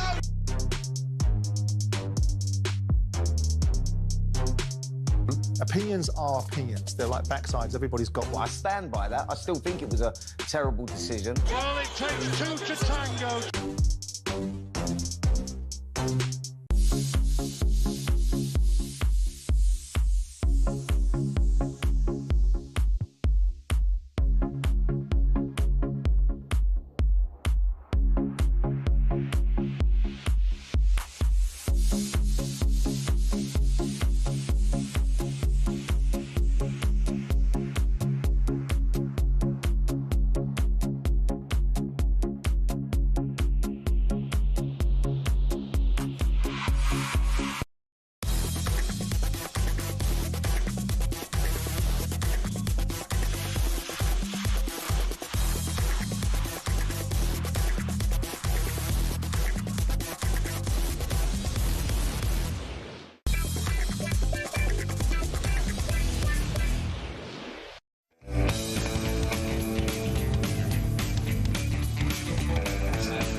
Alan Brazil, Alan McCoist and Ray Parlour with you this morning on talkSPORT Breakfast coming from Cheltenham. We're now a month and 2 weeks out from the long-awaited grudge bout between Chris Eubank Jr. and Conor Benn. What is it? I was just going to say, you're doing a few reads a day. Well, he's told me because you've been concentrating, doing your bits and pieces, talking and entertaining the guests. So I've just got to keep me on my toes here now. Both, of course, fighting in the honour of their legendary former world champion fathers. You're not after hosting Drive, are you? Those boys. What? Remember those fights, Ben and Eubank? Oh. Absolutely. That level, Duran, Sugar Ray, the Hitman Hearns. Collins. Well, he was in it. That Duran, Hearns, Hagler. and your man Leonard. That might have been. That was best era. The best era. Middleweights, weren't they? Yeah. I mean, fantastic. I'm going to tell you something. If you have not seen it, go on YouTube and watch the first round of Hagler versus Hearns. Oh, Hearn, was it? And it is absolutely... punch after punch it's after incredible. punch. It is absolutely incredible. Can I get back to reading this now? Oh, no, you don't have to do that. And both are sat down with Piers Morgan on the latest episodes of his show, Uncensored. Here's Eubank Jr. opening up on his rocky relationship with his dad. It got to a stage where I needed to step out of the shadow completely. It's a big shadow. It is. He's also in a big shadow. You both are. Mine's a blessing, though. Mine was a blessing too, but it got to a stage where I realized I have to separate myself from this huge character that's always next to me. He's different. His father kind of let him do his own thing and kind of, jump in and sink or swim. My old man was always next to me. And it got to a stage where I decided that I needed to walk my own path. He was not happy with that decision. That's the start of it. Then you have the situation with my brother passing away. That affected him in a deep way, affected all of us. I talked to him around that time, and I could tell he was profoundly impacted by that. That's right. Mental health is a real thing. That incident, coupled with the fact that we were already not seeing eye to eye, destroyed a large part of the relationship. Always quick at the job than us. Wow. I was listening to you and I got a cue there, man. You're going to go off my case this morning. I mean, that seriously sounds a good listen. That will be a good listen. You can watch your full... It's going to be a great fight. Well, you can watch your full interview on Piers Morgan Uncensored's YouTube channel, and that's coming out, guys, on Friday. Who do you fancy? Because Eubank's bigger, isn't he? That was crystal clear to me. But Eddie Hearn, he's going to go. Ben's going to flatten him early doors, right at him. I think it's going to be really close. Do you? I think he'd be slight favourites, wouldn't he? I'll tell you what I will say right now, without fear of contradiction. It'll be a great fight, but it'll be nothing like their dad's. How do we bet? I'll take it. Let's find out. Let's get latest sporting odds with Coral. Sam and Claire's looking at me aghast. Eubank, hot favourite? The Coral Daily Download on talkSPORT with Coral. We're here for Cheltenham 2025. It's too big to miss. 18+ gambleware.org. London. Honestly, I've got to say it was going swimmingly well with me just a couple of seconds ago. I think Ali should just take control. Well, I was waiting for my little jingle. Sit in your water and I'll give you a cue. Introduce you back there. He was taking his gum shield out for about 3 minutes. But in answer to the question about what the odds are, thanks Ray for teeing us up there. Chris Eubank Jr. is favoured at 4-6. Conor Ben is 5-4. Oh, so you make it tight. Absolutely, 18-1 draw, really close fight. Got about it's the 26th of April, I think the fight is, and it's going to be a corker. But I mean, it's interesting hearing you reminisce. What keeps popping up on Sky is Marvin Hagler against Sugar Ray Leonard, which is an amazing fight in full. I remember watching it back in. Do you remember Hagler beating Minter? Yeah, it was and all the chairs and bottles come in the ring. Do you remember that one? Do you know he actually changed his name? What would you call it? The deep poll they do it. They changed. Yeah. Marvin Hagler changed. What was his Super name? Hagler? To Marvellous Marvin. He did. Yes, it was Marvellous. He changed his name to Marvellous Marvin Hagler. And by the way, for the record, I don't know if he still is, he was living in Italy for years and years and years. So there you go. It was a great Did he know Gustave Eiffel as well? No, because that's France. That's French. And I've educated you today. Did you know he was involved in the Statue of Liberty as well as the Eiffel Tower? I did not know that, Ali. It's an educational Very good, Ali. Thanks very much, Simon. Anyway, why don't we talk some racing? Given we're here in the Coral Box, looking over the Cheltenham Racecourse. It's looking good now. The snow's actually gone. Conditions. Yeah, look, it's gone. It's gone back to the green. Incredible early on there, wasn't it? Yeah. We had a great day yesterday, smashing day yesterday. Yeah. Up here in the Coral Box, obviously hospitality as usual. Simon was first class. What about today? Well, I think obviously it was a bit crazy yesterday with the Chapman Hurdle, the shot, Constitution Hill coming down, State Man coming down at the last.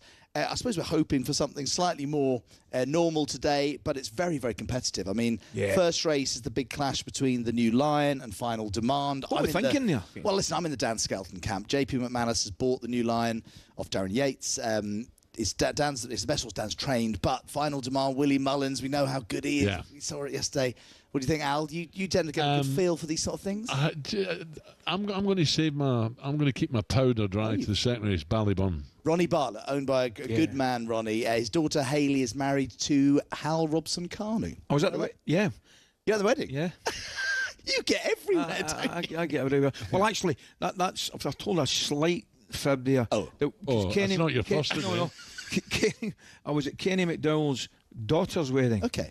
Who married Ronnie's son. Okay. I take that right there. Yeah. But nowadays it can happen either way, by the way. But this was definitely a man versus a woman marriage. He won the King George, didn't he? Same one? Yes. Who? Banbridge. Yes. Absolutely. Yeah, Banbridge. Oh, no, they've got two big shots. Got Banbridge in the Gold 100%. Cup, which is the main rival to Galloping Deschamps, so thank God he's running there. And today, Ballyburn, who won last year at the Cheltenham Festival in the Turners, going for the Brown Advisory, and he's 4-6. Won't get a price, I was going to say. Yeah, I mean, look, the second favourites in the same yard, Willie Mullins, Dancing City, but I think Ballyburn, I mean, we said it yesterday, two of the big favourites won, two lost. I think Ballyburn looks like a really solid favourite. And then Tony Bloom's in the third, Bunting, also in the Coral Cup, trained by Willie Mullins. And he's just out a little bit to 7-1 because there's loads of money pouring in this morning on Dan Skelton's horse, Be Aware. 7-2 favourite in that big field. Yeah. And also Nicky Henderson's JP McManus Impose Twice, now just 11-2. And Nicky Henderson has a really good record, as well as Dan Skelton. In fact, they're the two big trainers in the Coral Cup in recent years. So that's a big race for us, obviously, with our coral hat on. What about the Grand Annual then? Dan Skelton, Unexpected Parties. That been backed? He's been well backed. He won it last year. He's carrying a few pounds more, but I say Dan. Well, we all are. Aren't we, Ali? Right. Oh, hang on. Let's not include... You're picking your victims now, by the way, right? I mean, let's not include Ray in that. He's not. No, to be fair, Ray's younger. He's younger. I'm not a Guinness drinker, but I do put a few pounds in after Cheltenham. Do you? Yeah, you do, though, didn't you? It's a bit more heavier, isn't it? Yeah, but you had something you're going to shoot, don't you? I like it with a little bit of port in. So much better, Ali. I think that might be sacrilege, is it not? A port you're going to... But listen, it's good for you. The JPR1, owned by John Romans, trained by Joe Tizard, top weight, that's been quite well backed in the Grand Annual as well. So he had a really good day, Joe, yesterday with the two second places. Right, Do you expect John Bond? The Queen Mother, you're right, Ray, John Bond, the Queen Mother. Yeah. Are we going to get a shock? I don't think so. John Bonny he's a very, very good horse, and I think he's got the form. Marine Nationale is the second favourite, hasn't won this season. Solness is a good horse, but is he good enough? Constitution Hill beat him here, didn't he? He did in the Supreme Novice Hurdle, way back when, 3 years ago, and John was second. I mean, Energy, you mentioned it with Mark Lawrenson, owned by Tony Bloom. He's an 11-year-old now. Sold by Charlie Brooks. Is that right? Yeah, he sold it to Willie. Yeah, God, he's great, Charlie. He's writing kids' books now, Charlie Brooks. We had him in the studio last week, didn't we? Jackdaws, Yeah. Oh yeah, that's right. Last week, and he was on from Jackdaws. But yeah, no. So I mean, I think John Bond looks solid, and then obviously the bumper in the last hour, Copacabana. Barry Manilow. Barry Manilow. Yeah. He writes. Yeah, I think. Can you sing? Oh, Ali must be able to sing that song. No, not back in the day, maybe Simon, but Copacabana, struggling. Yeah, got to keep the voice for Villa tonight. But yeah, he's 11-4, win well backed from 7-2. I know. I think was it Ollie Bird said Price. He was tipped at 40s and didn't back him. He's looking rather sad now. So Constitution Hill. He's still getting over Constitution Hill. That finished Ollie yesterday. That did. He was like Claypole when it fell. Did you see him again? We should give a shout out. We've got Dave and Debbie, who are Coral Racing Club members of our big free to join club. They won a competition for 2 nights and a day in the Coral Box. Oh, lovely. But the big part, the big appeal of this prize was to come and watch the last hour. And they've come all the way down from Aberdeen, Dave and Debbie in the back. Oh, he kept that quiet. Yeah. Granny City. Yeah. Granny City. Well, you know what you do now, Simon? What? Get them a drink. Well, I think we will. Because now coming up to 9:30. That sounds like a good time. The Coral Daily Download on talkSPORT with Coral. We're here for Cheltenham 2025. It's too big to miss. 18+ gambleaware.org.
unveiled glee for PSG as the best team in the Champions League are out.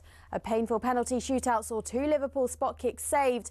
Adrian Durham was just stunned. Why on earth, after the performance he just put in, coming on as sub, would you have Darwin Núñez as your second penalty taker? Arne Slot was gracious in defeat. It was the best game of football I was ever involved in. Over 90 minutes, I don't think we deserve to lose this game of football today. Over 180 minutes, maybe. But the Eagles have already started circling. Kind of had this coming. They were terrible over in Paris and they got away with it. They can't keep putting in performances, Liverpool. I said they've not been great all season. People think I'm being bitter. Tonight proves it.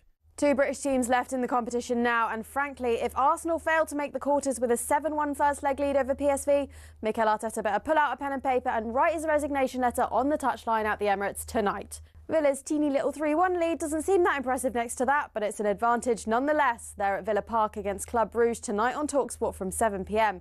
And Unai Emery admitted now he's got a taste for it. He wants them to be in Europe all the time. Maybe even the first objective I had when I arrived here was to be in Europe.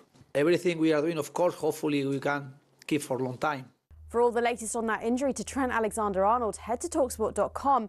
And remember, there's another huge day of Cheltenham action ahead. talkSPORT really is the only place to be.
Good morning. Coming up 25 minutes to 10 o'clock. Day 2, looking outside. It's clearing up, although a bit of drizzle, but the snow has gone. Right. I love your weather reports. They're so good, isn't it? Sorry, I've got scenes set here. What am I meant to say? You've got wee Sean Barty, STV weatherman, shaking in his shoes. I'm not even going to say what you were saying about him earlier. He's just a text there. He says, Big Al's different class, particularly when he said it was sleeting outside. Of course it is. There's nothing. When you got that in your head. Sleeting. It was sleeting out there. There might be a bit of sleet, but it's not sleeting. And there might be a bit of snow. It's snowing. That's different. It's not different. It's carry on. Listen, it's a Glasgow saying, right? You're not from Glasgow, just remember that. Oh, that was low. No. That was low. We have some huge guests coming your way, including Jens Lehmann, Stephen Graham coming up, many, many more, right through till Friday. It's going to be great. And now, on the topic of big guests, it's time to welcome another legend of racing to the Sports Breakfast. He's been a great servant to racing. I mean, I'm good friends with Richard Dunwoody, and I used to call him the greatest. Now, for someone to surpass Richard is amazing, in my opinion. So he truly is the greatest, AP. Tony McCoist, the winning Munstachel Hunt rider of all time, has waited a long time to land his first John Smith's Grand National. Don't push it, won the National. The wins are one thing, but there's a friendship has developed, and it grew over time, which is a great thing, because most relationships, they start going the other way. But this relationship, it just got stronger and stronger. And it's synchronised and long run, battling up the hill, synchronised, and synchronised is powering away for John Joe O'Neill. What a story! Brilliant from Tony McCoy. I'm getting to ride in Cheltenham, I'm getting to perform on a big stage in front of loads of people. How lucky am I? And every sports person should think the same. You know, if you're lucky, have the privilege to go out and perform with people watching you, I mean, what a way of life. Yeah. You can't beat it. Like. Yes, a very, very warm welcome again, Sir AP McCoy joins us live in the studio. Tony, morning. Morning, AP, how are you? How are you? You all right? How was your day yesterday? Drama. I would describe it full of drama. I mean, never. I mean, Bruff Scott has been coming to Cheltenham. Don't want to be ageist or anything like that, but I'd say for at least 50 years or the best part of it. And he said he's never, ever, ever heard two ahs in the same race on a race course. Statement was the one, wasn't it? Well, Constitution Hill, he was like a big and then Statement. Two champion hurlers, the last two champion hurlers to fall in a champion hurdle when they were both like. I mean, it was just unbelievable. I mean, Stateman looked at himself. Just shows the unpredictability of sport, you know. We've been discussing it all morning, AP, right? Yeah. Is it fair to say you were slightly critical of the jockey? Who? You? No. Oh, wait a minute, you've changed your tune because you said, wait a minute. You said, listen. Go on, say what you think. I said, just pop it. Just pop it. Right, Clear. So you were slightly critical. You wanted him just to pop it. Well, there's a big screen there. He's just got to look over his shoulder. I'm saying, if he just pops it and he falls, he gets absolutely pulverised. Do you know the way we're all experts on all the other sports, and we're all experts in football? Yeah. I mean, you look like perfect jockeys.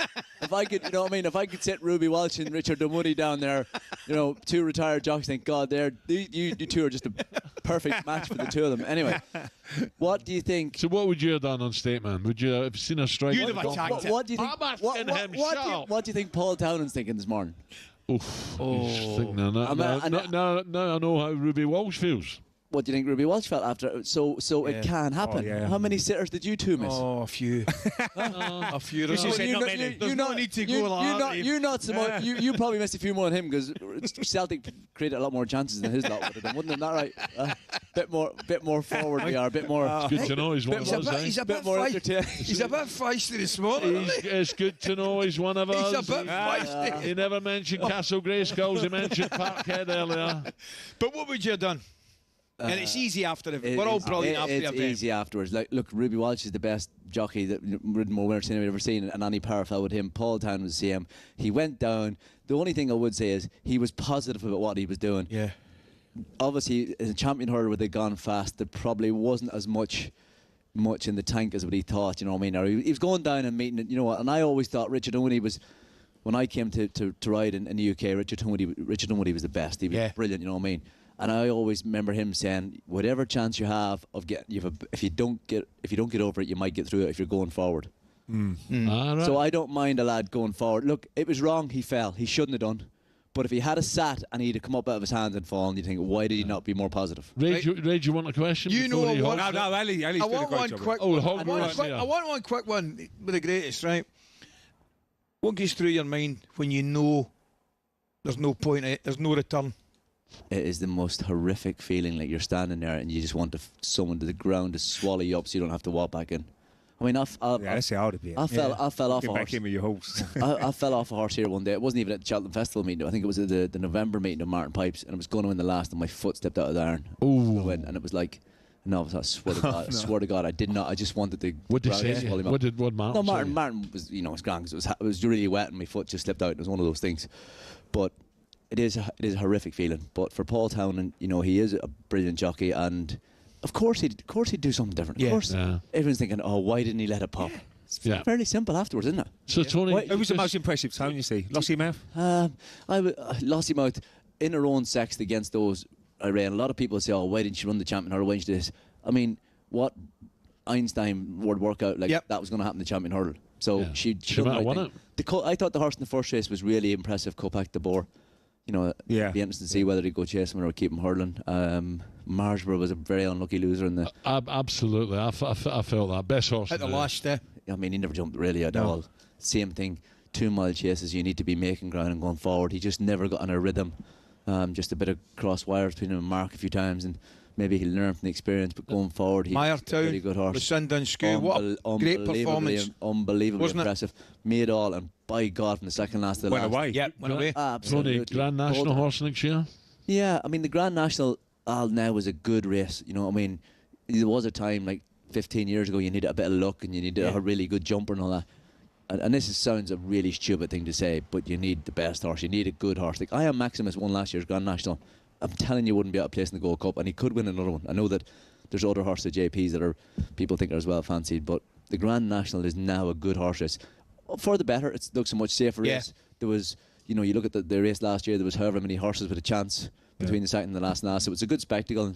What was your favourite, Grand National or the Gold Cup? The Gold Cup. The Gold Cup, when I won the Gold Cup in Synchronised, there was a lot of history with Synchronised because his mum, Mayasta, was the first horse that I ever won on for JP McManus in 1996 in Punchestown. I got a spare ride in her. She ran the day before on the Wednesday. Charlie Swan rode her. Spare ride. Wow. Charlie Swan rode her. She finished second, and she ran on the Thursday. And Charlie was riding one for Aidan O'Brien at the time. He was a jumps trainer. And so I got onto Mayasta, who Frank Berry, who's JP's racing manager, trained her. And she won. And I have a picture up over my house. And brilliant. And that many years later, and I keep saying it, JP has bought a lot of horses trying to win the Cheltenham Gold Cup, and his wife bred him Synchronised. So it's amazing how many he's got now, Tony, isn't it? Yeah, he's got good ones. He's got better. Yeah, he waited till he retired and he bought loads of good ones. I keep slagging. What was that? Annie has you think you did a couple more winners? Annie has them with Willie Mullins now. And he went, what the hell? He says, I didn't need to have them with Willie Mullins when you were riding. Trying to make me feel better. What was that brilliant ride? Was it Wichita? Wichita Lima. But Synchronised was better. I'm watching that, and we're circuit. I'm ripping my bet and slip up. Synchronised was better.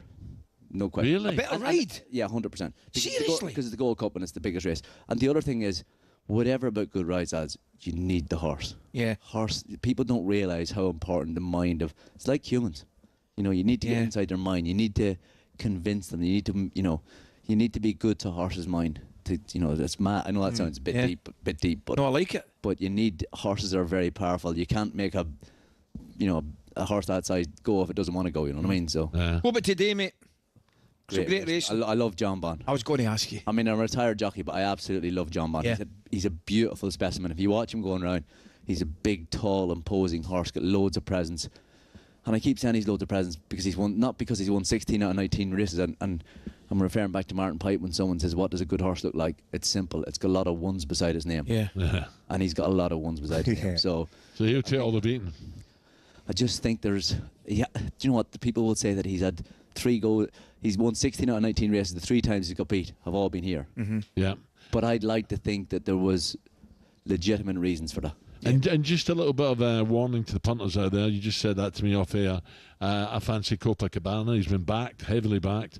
But you never know what's in that bumper race, do you? I still haven't... I mean, I don't forget things very, very well, but I remember riding a horse in Martin Pipes here called Golden Alpha. Thought he was certainly in the Cheltenham bumper. So did Martin. And I sent him on down the hill. Thought, yeah, he's going to win. Got halfway around the bend, yet kicked clear. And about 50 yards on the line, a horse came and beat me.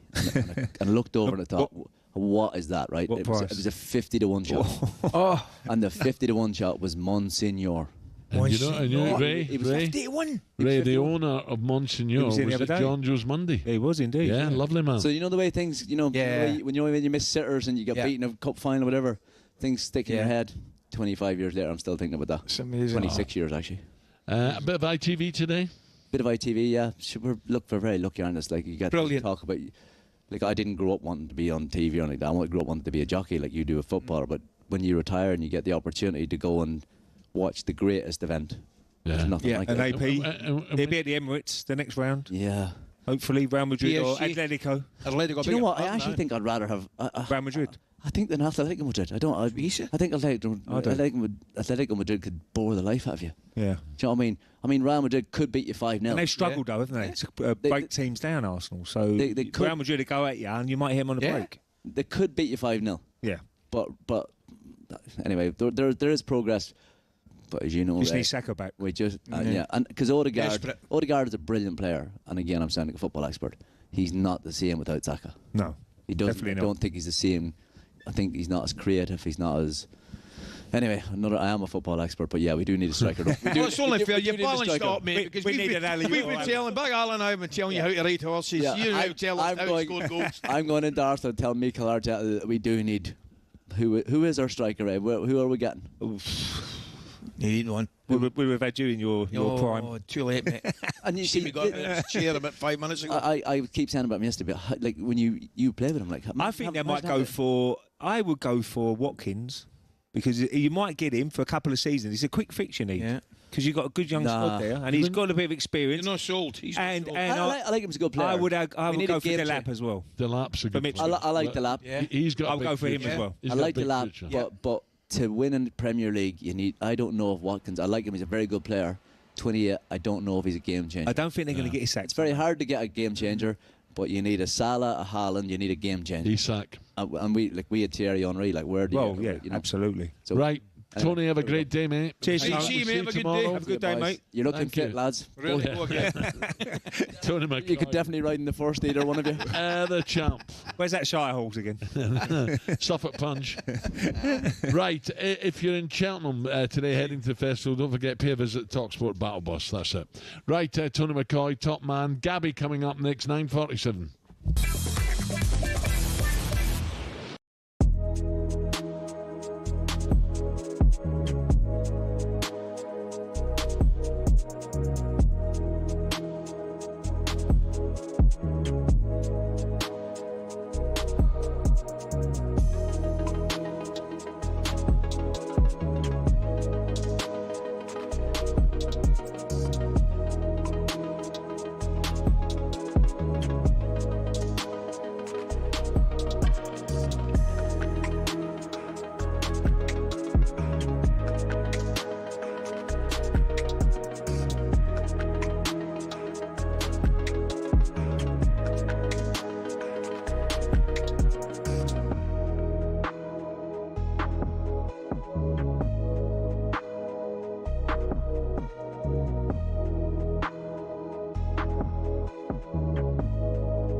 Believe it or not, I can see a hint of blue sky. It's a little bit all of the seasons in a day. Speaking of which, if you were to describe Alan Brazil as a season, which season would it be and why? It's got to be winter, isn't it? Why winter? He's a cold man. Oh. I'm thinking more spring. I think he comes round. I think he might start cold in the morning, but you know he's gonna heat up. He comes out his shell as the day goes on. Chris, long-time listener of talkSPORT, how would you describe Alan Brazil in relation to the weather? Absolute whirlwind. Alan Brazil, he brings the sunshine today. He's a cold man. Oh. You're as cold as ice. You're willing to sacrifice our love. It gives a hard one, will you? That's a great answer. If you tell me who sings it, the actual singer, that's your answer of the season. Silence isn't great for radio. I just thought you need to. No, I'm listening to the song. You know, just get the. Cold as ice. Lou Graham.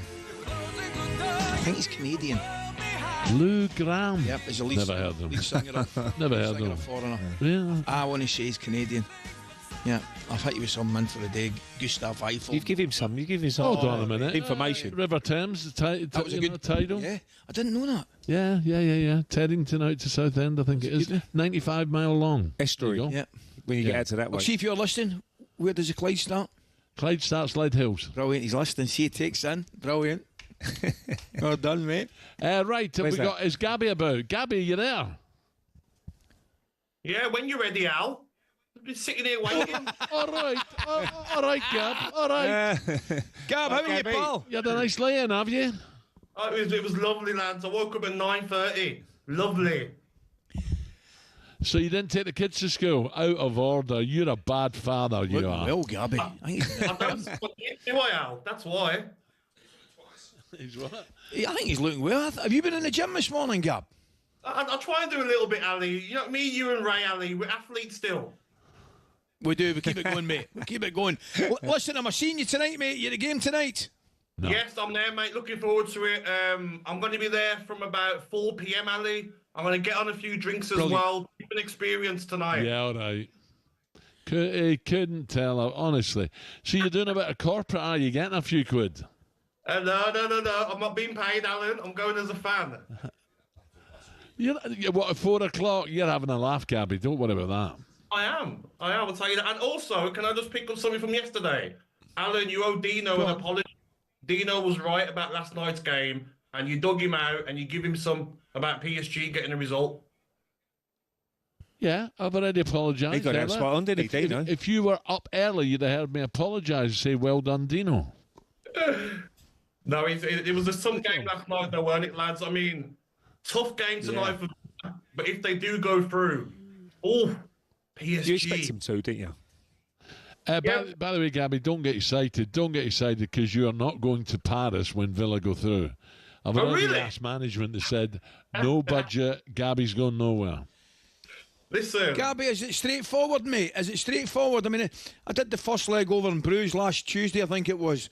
And I'll be honest with you, mate, I thought you were pretty fortunate to win the game. I'm not saying you deserve to be beaten in the game, but I thought the own goal and the penalty in the last 8 minutes kind of flattered you ever so slightly. Ali, I'll take it that we deserve to lose the game. They had some chances, missed some sitters. They've already been to Atalanta away from home and won 3-1. Yeah. Their manager just come out and says, we're going for it. Villa have to be on it tonight. And I really see a tough game. I see Club Brugge have got nothing to lose now in this game. And Aston Villa have to be at it. Defensively, no mistakes. Going forward, have to take their chances. Tonight's game is not done yet. Gabby, I was just talking to Ali just in the break. I said, Villa have got some players going forward, haven't they? I mean, they've got so many options. Now Rashford's in there as well. Obviously, you've got Watkins, Rodgers. You know, you've got so many good players in behind going forward. It's crazy you say that, Ray, because even the signing in January from Dortmund, Marlon, couldn't get registered, not enough space, because we brought in Disasi, Asensio and Rashford. They were put through for the Champions League next stage. But tonight, is it Ramsey or Rashford on the left? Is it Bailey or McGinn on the right? Is it going to play Tielemans and Kamara sitting? Is it Asensio, Rodgers, Watkins? Do you know what I mean? He's got so many options. Oh, he's got so many options, yeah. Barkley's been out injured. So, Gabby, there's good news and bad news. Okay. I've got your ticket for the Old Firm game, Celtic Rangers. The bad news is you're on the Rangers end. That's the good news, mate. It's good news all round, Gabby. I love Rangers, Ali. I love Rangers. They're my team, Alan. You know what I mean? I'm not surprised, Gabby. See, the beauty of it is, Gabby, they've got a free week. We've got a European game, man. So, but I think the boys will be okay for the Sunday. This European fixture might get in our way, mate. Do you want to get your excuses in as well, Gabby, then? Ali, it's very tough when your teams are playing in big European games, isn't it, Ali? You know what I mean? Some teams are playing in Europe at this stage. What's that? What's that European competition in? Is it a Texaco Cup or something? I can't remember now. Brilliant, Gabby. Listen, mate, have a great day. I'll see you tonight. I'll give you a wee call. Maybe get a cup of tea before the game. 100%. And Alan, I'll see you tomorrow, my friend. Maybe wear a better shirt. Oh. Well, look at you. You look as if you're going to get under your car in a moment, sort out the oil or something. You're on tomorrow from 8 o'clock, aren't you? 8:15, 8:30. I might be a bit hungover, Alan. We'll see.